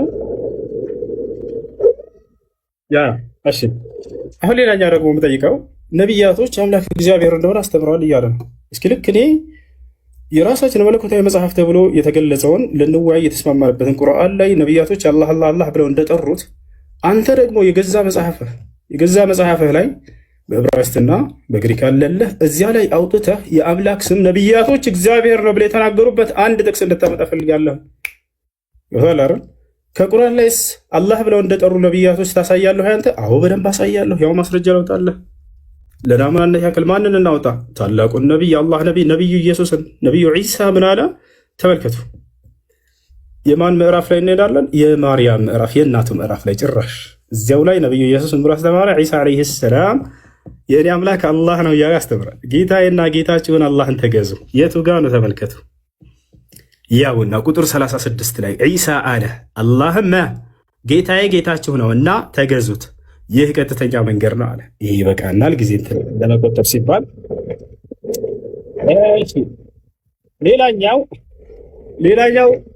ሌላኛው ምን ብሎ ነበር? አላህ ከአርሽ በላይ ነው። አላህ ከአርሽ በላይ ነው ትላላችሁ። ለመሆኑ ከነቢያቶች አምላክ ከአርሽ በላይ እንደሆነ የተነገረበት ቦታ አለ ወይ? አዎ አለ። እግዚአብሔር በዙፋኑ ላይ ቁጭ ብሏል። እግዚአብሔር በዙፋኑ ላይ ቁጭ ብሏል። ያውና ዙፋን ካላወቅ በአረበኛ አርሽ ማለት ነው። እሺ በአርሽ ላይ ስትል ነበር። አርሽ የአረበኛ ቃል ስለሆነ ነው። በአማርኛ ሲቀየር ዙፋን ነው። ያውና አምላክህ በዙፋን ላይ ደል ብሎ ተቀምጧል። መጽሐፈ ነገሥት ቀዳማዊ ምዕራፍ 22 ቁጥር 19 ሚልክያስም አለ እንግዲህ የእግዚአብሔርን ቃል ስማ፣ እግዚአብሔር በዙፋኑ ተቀምጦ ያሰላም። እግዚአብሔር በዙፋኑ ተቀምጦ። ሌላን ጨምር። መጽሐፈ ዜና መዋዕል ካልዕ ምዕራፍ 18 ቁጥር 18 ሚልክያስም አለ ይቅርታ፣ እንግዲህ የእግዚአብሔርን ቃል ስሙ፣ እግዚአብሔር በዙፋኑ ተቀምጦ ያሰላም። ጨረስን ይሄን። ስለዚህ በዙፋኑ ላይ መቀመጥ የፍጡር ባህሪ ነው እያለ አላህ ፍጡር ነው። ስለዚህ አምላክህ መጀመሪያ ፍጡር መሆኑን አምነህ ነው ማለት ነው። አላህ ላይ እንደዛ እየተፈላሰፍክ ያለኸው። እንቀጥላለን። ሌላ ስለ አጋንንት በተመለከተ መጨረሻ ላይ በደንብ እንወያያታለን። ዛሬ አጋንንት ምን እንደሆነ በእስልምናና በክርስትና ሰፋ ያለ በእርሱ ላይ እናወራለን። እፎያ ሁላቸው የሚገነዘቡ ዘንድ እችን በደንብ አድርገህ ያዛት። ገብቶሃል አይደለ? ስለ አጋንንት በደንብ አድርገን እናወራለን። ማን ነው በትክክል የገለጸው አጋንንትን? እስልምና ነው ወይንስ ክርስትና የሚለው ያዘው። እሺ አላህ ጣት አለው፣ ጣት ካለው ደግሞ ፍጡር ነው እያለን ነበር። ላ ያ አኺ እግዚአብሔር ጣት አለው። ያው ማስረጃ ያው ኦሪት ዘጸአት ምዕራፍ 8 ቁጥር 19 ጠንቋዮችን ፈርዖንን ይህስ የእግዚአብሔር ጣት ነው አሉት። እሺ ችግር የለውም ይሄ ጠንቋዮች ናቸው ያሉት፣ እንለፈው። ሌላ ማና ነገር ኢየሱስ ክርስቶስ እኔ ግን በእግዚአብሔር ጣት አጋንንትን የማወጣ ከሆንኩ አለ ኢየሱስ ክርስቶስ ያሰላም። ስለዚህ እግዚአብሔር ጣት አለው። ጣት ካለው አንድ ነገር ፍጡር ነው ማለት ነው እያለ የራሱን ፍልስፍና ይሰራል። ይሄ ልጅ ብዙ ጊዜ ላይቭ ላይ ተቀምጦ ይሄን ነበር የሚያደርገው። ዛሬ ተገኘህ አልሐምዱሊላህ። የሆነ ሐዲስ ያነሳና የራሱን ፍልስፍና ይሰራል። የሆነ ቁርአን ያነሳና የራሱን ፍልስፍና ይሰራል። በዚያ ከታች ያሉት ወገኖችን ያስቃል። በቃ እውነት ላይ ያሉ ያስመስላቸዋል። ገብታቸዋል። ያ ነው አሁን የራስን ፍልስፍና ከዚህ ይህንን። ስለዚህ አላህ ጣት ስላለው ፍጡር ነው ያለ አንድ ሊቅ ልታመጣልህ ትችላለህ? ከሊቃውንቶቻችን ከሙፈስሮቻችን ወፍ ከየትም አታመጣም። ነገር ግን አንተ አምላክ ጣት አለው ብለህ ካመንክ ይሄ የፍጡር መገለጫ ነው ካልክ አምላክ ፍጡር መሆኑን አምነህ ነው ማለት ነው የመጣኸው። ያው ኢየሱስ ክርስቶስ ራሱ እግዚአብሔር ጣት እንዳለው ተናግሯል ማለት ነው። እንቀጥላለን። እሺ ምን ብሎናል? አላህ ሰማይና ምድር ከመፍጠሩ በፊት ቁርአን ይቀራ ነበር ብሎናል። ይሄ ልጅ ይገርመኛል። ለማንኛውም ማስረጃ ሲላሳየ ይሄ ضعيف ሐዲስ ነው። እሺ የነገሩህ ሰዎች ሸውደውሃል። ይሄ ضعيف ሐዲስ ነው። ላይቭ ላይ ሆነ እንደምታወራ አይደለም። ዛሬ ተይዛል። ያውና አላህ ሰማይና ምድርን ከመፍጠሩ በፊት ቁርአን ይቀራ ነበር እያሉ የሚነግሯቸው ያው ሐዲሱ ከነ ማስረጃው ላሳያቸው። إن الله عز وجل قرأ طه وياسين قبل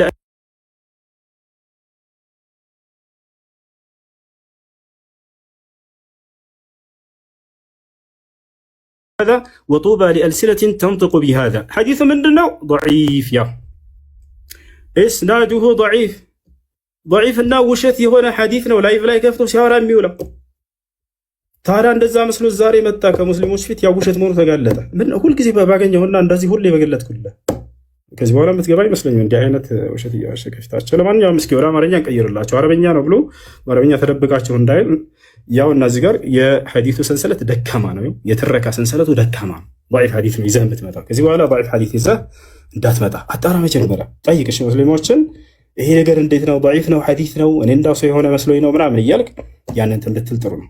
ፊቱን ለምን እንደደበቀ አላውቅም። ወላሂ ላዚም እኔ ፊት ለፊት እየተወያየሁት ፎያ በቀጣይ እንድትወጣ እሺ። የፊትን ገጽታ ማየት ፈልጋለሁ። ችግር የለውም። ቅድም አንተ በራስህ ሰዓት እያሳየው ስለሆነ ነው።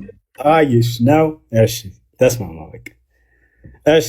እና ይሄ ነው አላህ ይወርዳል ይለናል።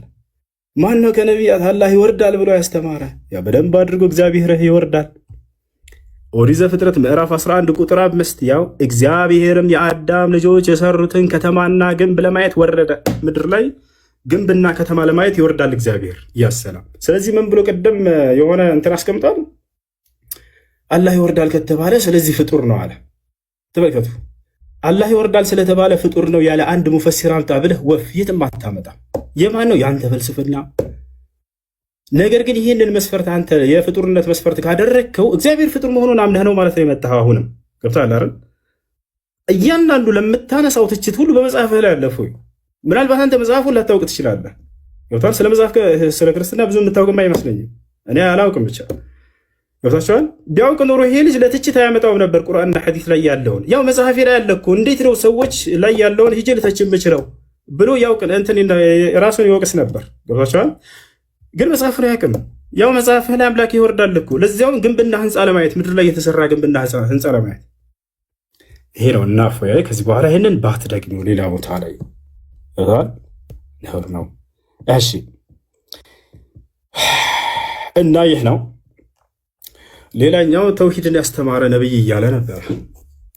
ተውሂድን ያስተማረ ነብይ ተውሂድ ብሎ ማለት ኢፍራዱላሂ ብልዒባዳ አምላክን አላህን በብቸኝነት ማምለክን ያስተማረ ማለት ነው።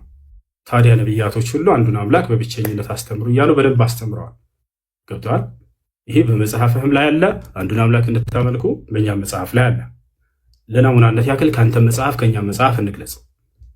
ኢየሱስ ክርስቶስ ዮሐንስ ወንጌል ምዕራፍ 17 ቁጥር 3 ላይ ምን አለ? وهذه هي الحياة الأبدية أن يعرفوك أنت الإله الحقيقي وحدك ويسوع المسيح الذي أرسلته إلى ይህ መጽሐፍ ቅዱስ ነው፣ በአረበኛ ነው። ምን ማለት ነው? ይህች ነች የዘላለማዊ ህይወት አለ። አባት ወይ አንድና ብቸኛ እውነተኛ ሆንክ አምላክ። አባት የሚለውን የአንተ ግንዛቤ ቢሆንም ያ አንድ አምላክ የሚለውን ቃል ግን ያ ብቸኛ እንደሆነ ክርስቶስም አስተምሮታል። ይወጣል አይደለ? ብቸኛ እንደሆነ አስተምሮታል። በርካታ ቦታ ላይ መጽሐፍቶች ላይ አምላክ አንድ እንደሆነ አስተምረዋል። በቁርአንም ላይ ስንመጣ እንዲሁ የአምላክ አንድ ብቻ እንደሆነ አስተምረዋል ነቢያቶች ማለት ነው። አንድ አምላክ ብቻ ነው። ሙሴ ለምሳሌ ምን አለ? ሱራ ጣሃ ላይ ኢነማ ኢላሁኩም አላህ ላ ኢላሃ ኢላ ሁወ ወሲዐ ኩለ ሸይን ዒልማ አለ። አምላካችሁ እርሱ አላህ ብቻ ነው፣ ከእርሱ በስተቀር ሌላ ማንም አምላክ የላችሁም ማለት።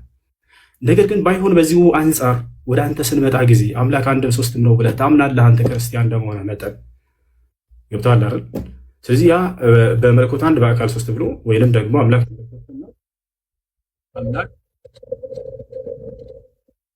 አምላክ አንድም ሶስትም ነው ብሎ ያስተማረ አንድ መጽሐፍ ቅዱስ ላይ በገዛ መጽሐፍህ ላይ ከሌላ መጽሐፍ አልጠይቀም፣ በገዛ መጽሐፍህ ላይ ከኦሪት ዘፍጥረት እስከ ራእይ ድረስ አምላክ አንድም ሶስትም ነው ብሎ ያስተማረ አንድ ነብይ ነው ለታሪክ ልታመጣልኛለህ? ሁለት አይደለም አንድ። እሱን ያዘው። ደቂቃ ላይ እስካሁን ያ አላህ። እሺ 7 ደቂቃ አለ። ሌላኛው ነገር ስለ አላህ አካሎች ሲናገር ነበር። ጥቅልል አድርግ እሱን ስለ አላህ አካሎች አላህ እጅ አለው፣ አላህ እግር አለው፣ አላህ ጣት አለው ምናምን እያለ ነበር። እግዚአብሔር ጣት እንዳለው አሳይቼላቸዋለሁ። ሌላኛው ምንድነው? እግዚአብሔር እግር አለው ወይ? አዎ እግዚአብሔር በደንብ አድርጎ እግር አለው። ላሳያችሁ፣ ሁሉንም አሳያቸዋለሁ። እግዚአብሔር እግር አለው፣ በእግሮቹ ይረማመዳል። ያ ነው በማስረጃ እያለኝ ነበር እፎ ያቅድም። ያ ነው ማስረጃ ያው እያሳየን እንዲሆን እዚህ ጋር ምን ይላል መጽሐፍህ ላይ ያውና እግዚአብሔር እንዲህ ይላል፣ ሰማይ ዙፋኔ ነው፣ ምድርም የእግሬ መረገጫ ነው ይላል። ምድርም የእግሬ መረገጫ ነው ይላል። ምናልባት ይሄ መጽሐፍ አንተ ከተቀበልከው በይህ እግር የሚባለው ነገር እጅ የሚባለው ነገር በአዳም ላይ ያለ አካል እና ገጽታ በአብም በወልድም በመንፈስ ቅዱስም ላይ አለ ይላል መጽሐፍ። ከዚያ መጽሐፍ እስኪ ላውጣለህ። ምናልባት በስጋ ስለተገለጠ ነው ኢየሱስ ክርስቶስ ልትሉ ትችላላችሁ። በአብም በወልድም በመንፈስ ቅዱስም ላይ አሉ እነዚህ አካሎች ብሎ ግን ይናገራሉ። እነዚህ ይህን መጽሐፍ እሱ ይክደዋል ብዬ አላስብም። እስኪ ላሳያችሁ።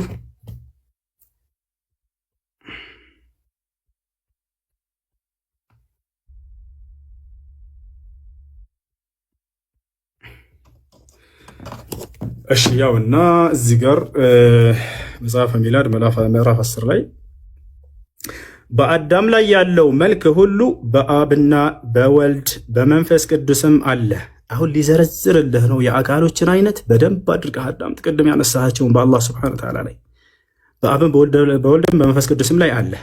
በአዳም ላይ ያለው መልክ ሁሉ ተመልከቱ። ምን ምን አለ? ራስም ቢሆን ገጽም ቢሆን ጆሮዎችና አይኖችም።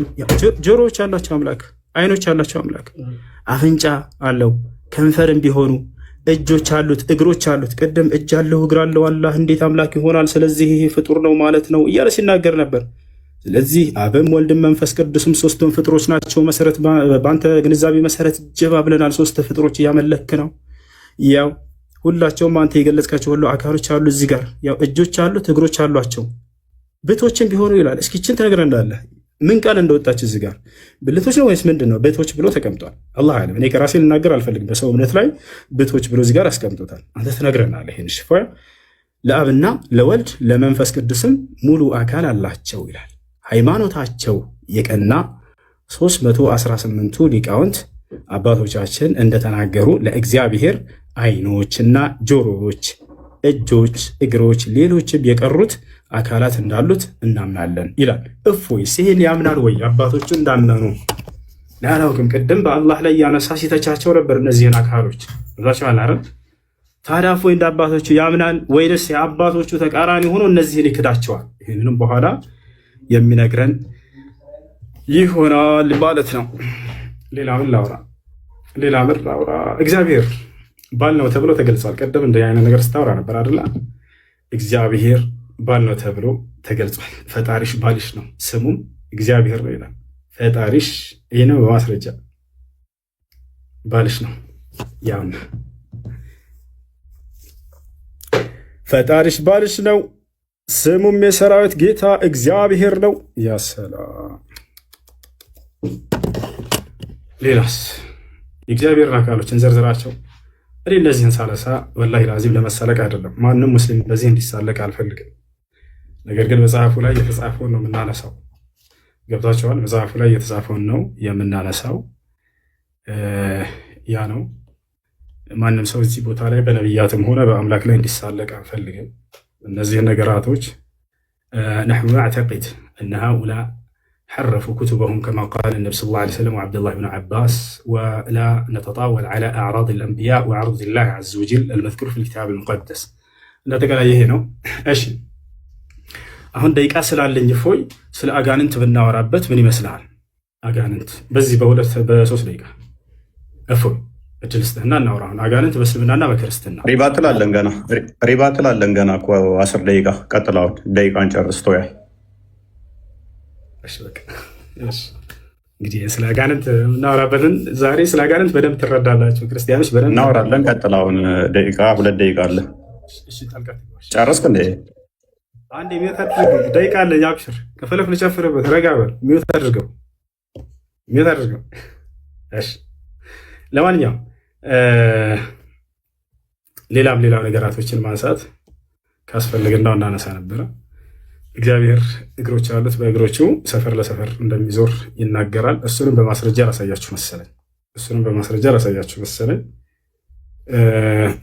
በምድር ላይ እንዲህ 5 ዓለማት ላይ አንድ ቻርጅ አድርጌዋለሁ። ቻርጅ አለ። አይዋ ቻርጅ አለ። አስተካክለው። እሺ ሌላኛው ነገር ምንድን ነው?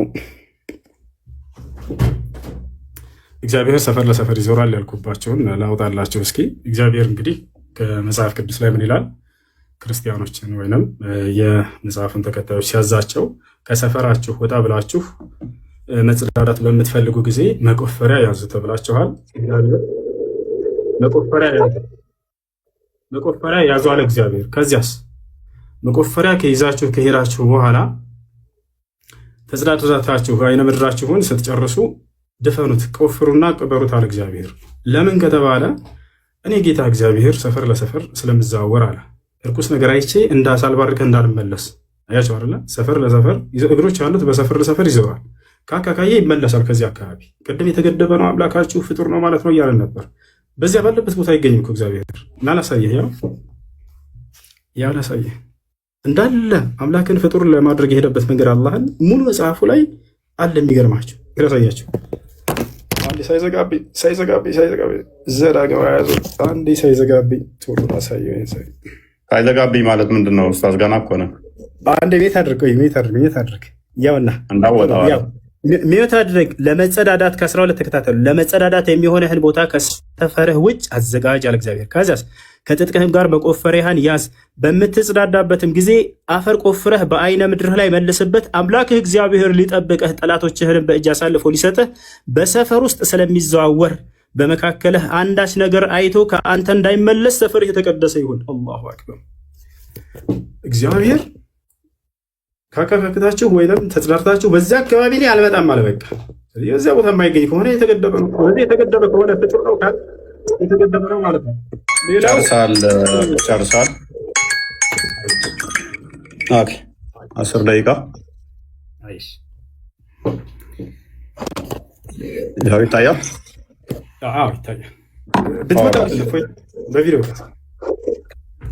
ደቂቃ አለን። መረጃ ላሳየህ ነው። ተረጋጋ። እናጣለን። አይዞህ። ያ ደቂቃ አንተ ነህ ያሳስከን። መልካም። ቅድም ጀምሬ ነው ያቆምኩት። እግዚአብሔር በምንም በማንም አይመሰልም። በደንብ አስተውሉ። በምንም በማንም እንደዚህ በቦዲ ፓርቶች አይመሰልም።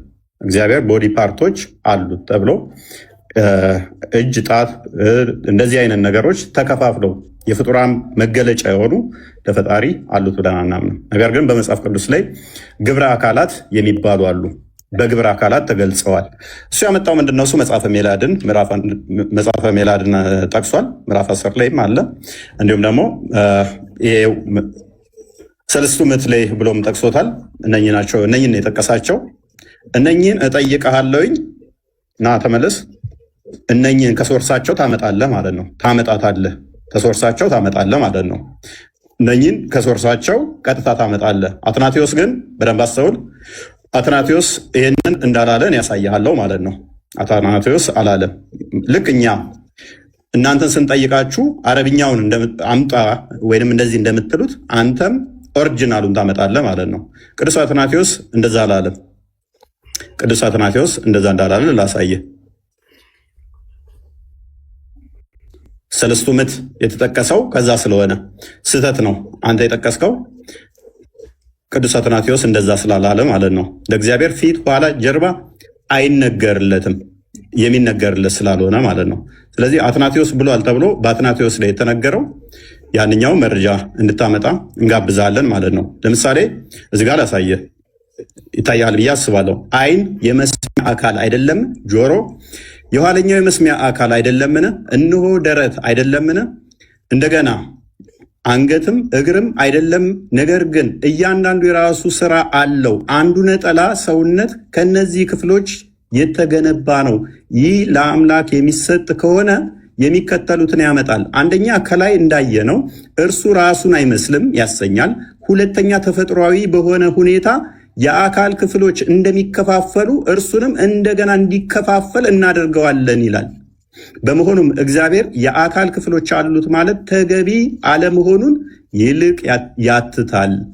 እኛ ጋር ያሉ የአካል ክፍሎች ለእግዚአብሔር ሰጥቶ መናገር ወይንም ለእግዚአብሔር አካሉን ከፋፍሎ ዓይኑ የሆነ የአካል ክፍሉ፣ ጆሮ የሆነ የአካል ክፍሉ ነው፣ እጁም የሆነ የአካል ክፍሉ ነው እያል ልንከፋፍለው አይገባም። ማን ያለው? አትናቴዎስ። ይታያል። አንተ ሰለስቱ ምዕትና መጽሐፈ ሜላድን ያመጣኸው ማለት ነው። እነኚህ ሙሉ የአካል ክፍል እንደሌለው ዮሐንስ አፈወርቅም የሚናገሩበት ነው። ለእግዚአብሔር እንደዛ አይነገርም። ወዳጃችን ደግመ ክሮስ ቼክ ሳታደርግ መረጃ ዘንድ አመጣ ማለት ነው።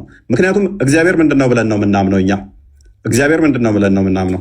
እግዚአብሔር መንፈስ ነው፣ በሁሉ የሞላ ነው፣ በሁሉ ያለ ነው።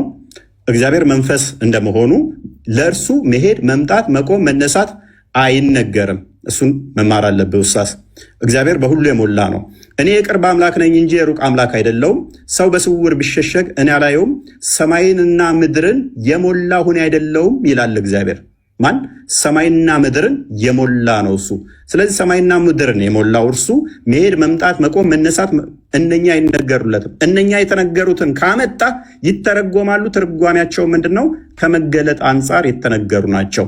ከመንፈስህ ወዴት እሄዳለሁ? ከፊትህስ ወዴት እሸሻለሁ? ወደ ሰማይ ብወጣ አንተ በዚያ ነህ፣ ወደ ሲኦልም ብወርድ በዚያ አለህ። አላህን ከእግዚአብሔር ጋር እያመሳሰልከው ነው እንዴ ኡስታዝ? ሱራ 16:4 ላይ ከማንም ጋር ታመሳሰል ብሎ ነበር። ለምን ታመሳስለው?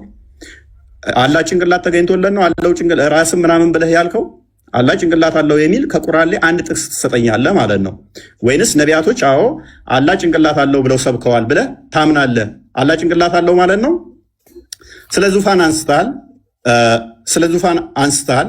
ኦኬ፣ ስለ ዙፋን ካነሳ ደግሞ ዙፋኑ ማን ነው? ልጁ ነው። ለምሳሌ ልጁ በዙፋኑ ይህንን ታምናለህ? ስለ ልጁ ግን አምላክ ወይ ዙፋንህ ይላል። ያ ዙፋኑ የልጁ ታምናለህ? ማን ነው? እሱም ክርስቶስ አብ ነው ስለ ልጁ የሚናገረው። እስከ ዘላለም ድረስ ይኖራል፣ የመንግስት ብትር የቅንነት ብትር ነው ይላል። ይህንን ታምናለህ? ኦኬ፣ እዚህ ላይ ሌላ አንድ አባት ሰጥሃለሁኝ። ዙፋን የሚለው እንደ የፊዚካል ሴንሱን ሰጥተኸው አይደለም፣ ቅንነቱን፣ ፍርዱን እሱን ለመግለጽም ዙፋን ተብሎ ተገልጿልና እንጂ ፊዚካል ቦዲ ቦታ አይደለም። ምክንያቱም እሱ በሁሉ የሞላ በሁሉ ያለ ነውና። ሚስትነትን አንጥተሃል። ሰማያትና ምድርን ያለ ቢጤ ፈጣሪ ነው፣ ለእርሱ ሚስት የሌለችው ሲሆን እንዴት ልጅ ይኖረዋል? ነገርን ሁሉ ፈጠረ የተባለው ልጅ ያስፈለገው ሚስት ያስፈለገው ልጅ ስለሌለችው ነው አይደለ? ልጅ የሚኖረው ሚስት ሲኖረው ነው። እግዚአብሔር ባልሽ ነው ቢል ጠባቂሽ ነው ተንከባካቢሽ ነው ለማለት ነው መጽሐፍ ቅዱስ። ያንተ ግን ሚስት ስለሌለኝ ነው ልጅ የለኝም ያለው። ማይገናኝ ለምን ታገናኛለህ ኡስታዝ? ምን ሆነ ነው? ይሄ ሚስት የለኝም ያለው ልጅ ስለሌለው ነው። ያኛው ግን ጠባቂ ነው፣ ተንከባካቢ ነው፣ መጋቢ ነው። ያንን ለመግለጽ ነው። ማይገናኙ ቶፒኮችን እንዳታገናኝ ደግመህ ማለት ነው። መውጣት መሄድ ኦኬ። የትኛው ነብይ ነው በመጨረሻ ቀን ባቱን አላህ ገልጦ እናየዋለን ያለ ነብይ አለ? ኡስታዝ የምታውቀዋለህ? ከነቢያት ውስጥ በመጨረሻ ቀን አላህን በባቱን እንለየዋለን ያለ አለ? ይኸው ባቱን ይገልጣል። ከዛስ እናውቀዋለን በሁለት አይነት ቅርጽ ይመጣና አላህ እንደዛ ብሎ ያስተማረ ነብይ አለ? ይኸው ሳሂህ ቡኻሪ 74:39 ላይ Now we wait our Lord, then the Almighty will come to them in a shape other than the one which they saw the first time, and he will say, I am your Lord. They will say, you are not our Lord. ሙስሊሞች በቂያማ ቀን ራሱ ጌታቸውን ይከዱታል። እኔ ጌታችሁ ነኝ ሲላቸው አንተ ጌታችን አይደለህም ይሉታል። እንደዛ እንለዋለን ያለ አንድ ነቢይ ታመጣልኛለህ? ከሌሊቱ 1/3 ይወርዳል ያለ አንድ ነቢይ ታመጣልኛለህ? በየቀኑ ወርዶ ወደ ቅርቢቱ ሰማይ ማነው ምሕረት የሚጠይቀኝ የምምረው፣ ማነው ይቅርታ የሚጠይቀኝ ይቅር የምለው ብሎ ያስተማረ አንድ ነቢይ ልታመጣልን ትችላለህ ወይንስ የለህም? ማስረጃ የለህም? ልታመጣልን አትችልም? ታመጣልናለህ ወይስ አታመጣልንም? ስለዚህ በመጽሐፍ ቅዱስ ላይ የለም። ተውሂድን ያስተማረ አለ? የለም። ሽታውም የለም ማለት ነው። መጽሐፍ ቅዱስ ጋር ቅድም ያነሳው ነገር ነበረ። ትርጉም እኔ ነግሬህ ነበረ። ሜይ ቢ አልሰማህ ይሆናል እንጂ በደንብ ነግሬህ ነበረ። በአማርኛ እግዚአብሔር የሚለው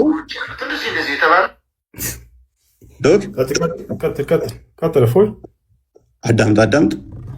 እግዚአብሔር የተባለው ማን ነው? እሱ የሚለውን አንዴ አዳምጥ። እግዚአብሔር ማን ነው የሚለውን ቅድም አሳይቼ ነበረ ካስታወስክ። እግዚአብሔር የሚለው እግዚ ማለት ጌታ ማለት ነው። ስለዚህ እግዚአብሔር ስንል እኛ የዓለማት ጌታ ወይንም የሕዝቦች ገዢ እያልን ነው። ምክንያቱም እኛ በቋንቋ ውስጥ የምንደበቅ ስላልሆን ይተረጎማል። ወደ ተለያዩ ሀገራት ቋንቋ ይተረጎማል። እንደናንተ ከአረብኛ ውጭ ከወጣ ማይተረጎም ነው ብለን አናምንም። ሌላኛው ቁርአን ያላ ቃል ነው ብለህ ታምናለህ። የምታምን ከሆነ እኔ ያላመጣሁትን ዳኢፍ ነው ብለሃል። እኔ አልጠቀስኩም። እሱን ጥያቄ ነው የጠየቅኩህ። ለምሳሌ እቺ አሊፍ ላሚም ያላህ ቃል ከሆነች በደንብ አስተውል። ዳኢፍ የምትለው እኔ ሐዲስ ነው የጠቀስኩብህ፣ እችን ነው የጠቀስኩብህ።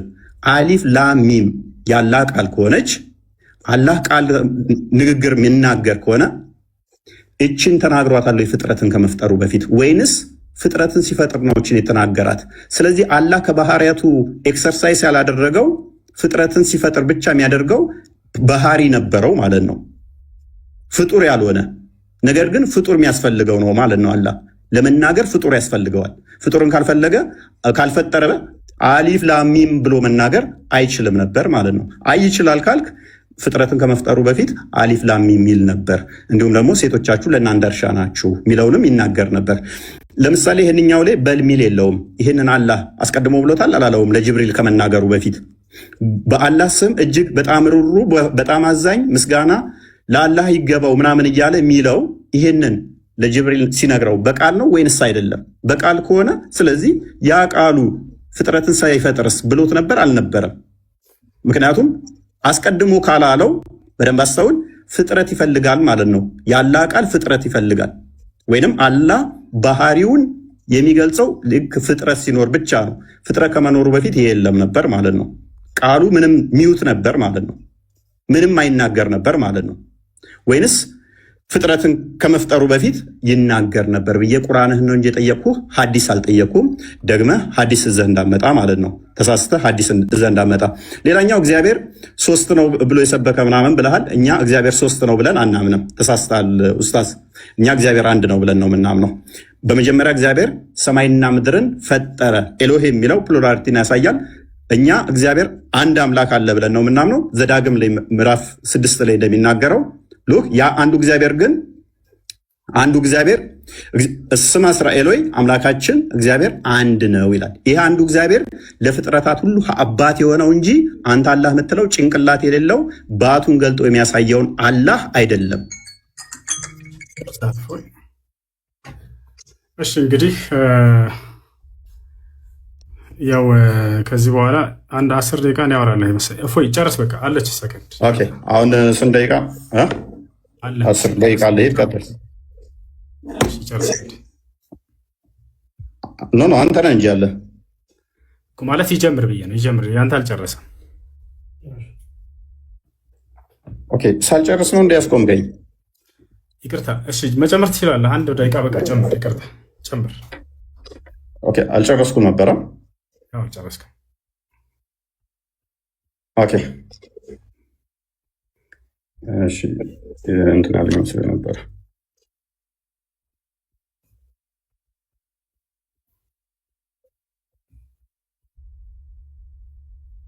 አውራ እፎይ ማውራት ትችላለህ። አለ ሀሳብ። ኦኬ አንድ ደቂቃ እንዴት ነው የምጨምረው? ማለት እንትን ይልብኛል።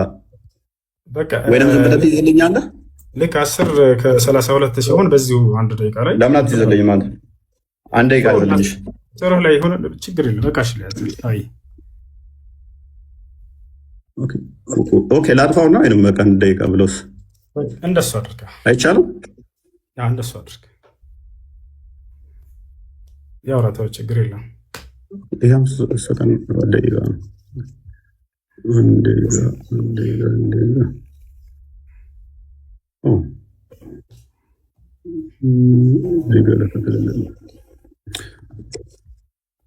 በቃ እዚሁ ላይ 1 ደቂቃ ሲሞላ እንትን እለዋለሁ። ይታያል ይታያል። ቀጥል። ኦኬ።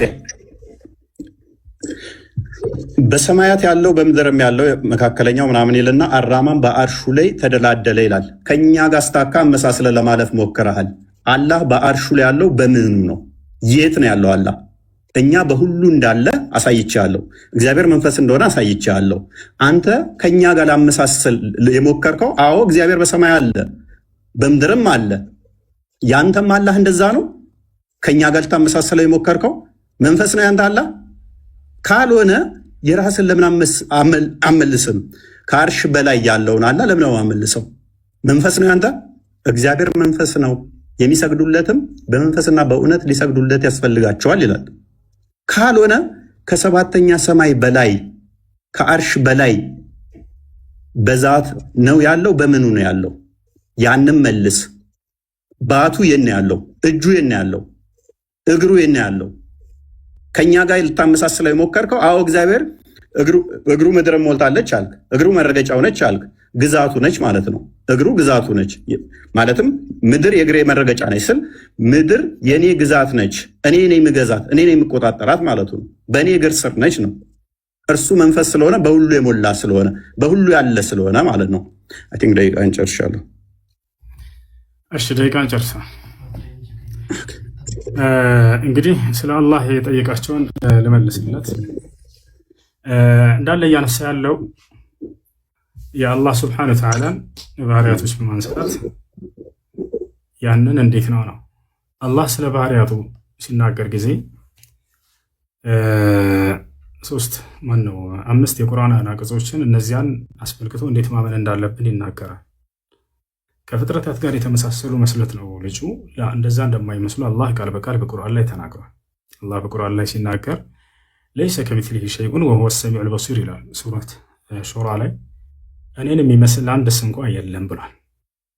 አንድስ እንኳ በሚለው ሰዎች የሚካተታሉ። ስለዚህ አምላክ አላህ ሱብሓነሁ ወተዓላ ማንንም የሚመስል አይደለም በባህሪው። በሌላ ቦታ ላይ አላህ ሱብሓነሁ ወተዓላ ሀል ተዕለሙ ለሁ ሰሚያ ይላል ሱራ መርየም ላይ። ለመሆኑ ለእኔ ሞክሽ የሚሆን ታውቃለህ?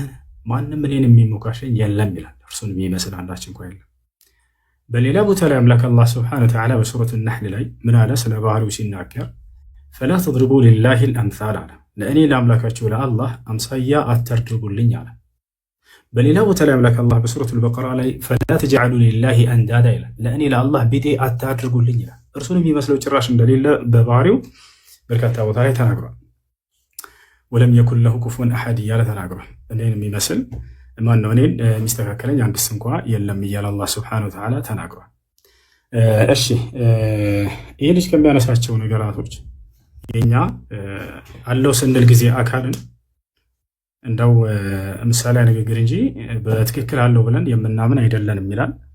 ይህን ምናልባት እስኪ አባቶቻቸውን ወይንም የእምነት መምህሮቻቸውን የተወሰነ ላሰማችሁ፣ ከመምህሮቻችሁ መንገድ እንዳያስታችሁ ይሄ ልጅ ክርስቲያኖች ባካችሁን፣ ወይንም የሚማርቆች ብሎ ቤተክርስቲያን የተባለው ምሳሌያዊ አነጋገር ነው ብለው የሚጠቅሱ የቤተክርስቲያን ሊቃውንት አንድ ላውጣላችሁ፣ ከመምህሮቻችሁ መንገድ እንዳያስታችሁ፣ ወይ ስለ ክርስትና ታስተምረን በሉት። እዛው እስልምና ላይ እንደለመድክ እዛው ላይ ፈንጭ ዝም ብለህ ላይ ከፍተህ በሉት። ስለ ክርስትና የሚያውቀው ነገር የለም። ከመምህሮቻችሁ መንገድ እንዳያስታችሁ ኑ በደንብ ተከታተሉ መምህሮቻችሁን፣ እኔ ልክፈትላችሁ የሚሉ የእግዚአብሔር ለምሳሌ አይኖች አሉት፣ ጆሮዎች አሉት፣ እግሮች አሉት፣ እንደዚህ የተባለው ምሳሌያዊ አነጋገር ነው ብለው የሚጠቅሱ የቤተክርስቲያን ሊቃውንት አሉ። ቅዱሳን ሆነው እንደዚህ የሚናገሩ አሉ። ሁለተኛ ደግሞ አይ ምሳሌ ሳይሆን አለው፣ ለምሳሌ አይን አለው፣ ጆሮ አለው፣ እግር እንደዚህ አለው፣ ግን አይመረመርም የሚሉ ለምሳሌ ሰለስቱ ምዕት በሃይማኖተ አበው ይህን ያነሳሉ። ቅዱስ አትናቴዎስም ይህን ያነሳል። በእኛ ትርጓሜ ኦሪት ዘፍጥረት ትርጓሜ ይሄን ያነሳል። መልክ አለው ስለሚል ማለት ነው። መልክአ ሥላሴ የሚልም ድርሰት አለ እንደምታውቁት። በዚያ ላይም ይሄ በጉል የተነገረ ነው። ሌሎች ሊቃውንቶች ይህንን በስፋት ያስተምሩታል። ዓይን፣ እጅ፣ እግር አለው ግን ዓይን፣ እጅ፣ እግር አለው አይመረመርም፣ አይታወቅም፣ በቅርጽ አይለካም።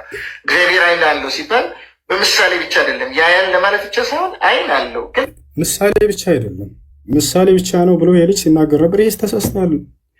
ምሳሌ ብቻ አይደለም አለው ትክክለኛ ዓይን ግን አይመረመርም። ለምን ከተባለ ስላልታየ።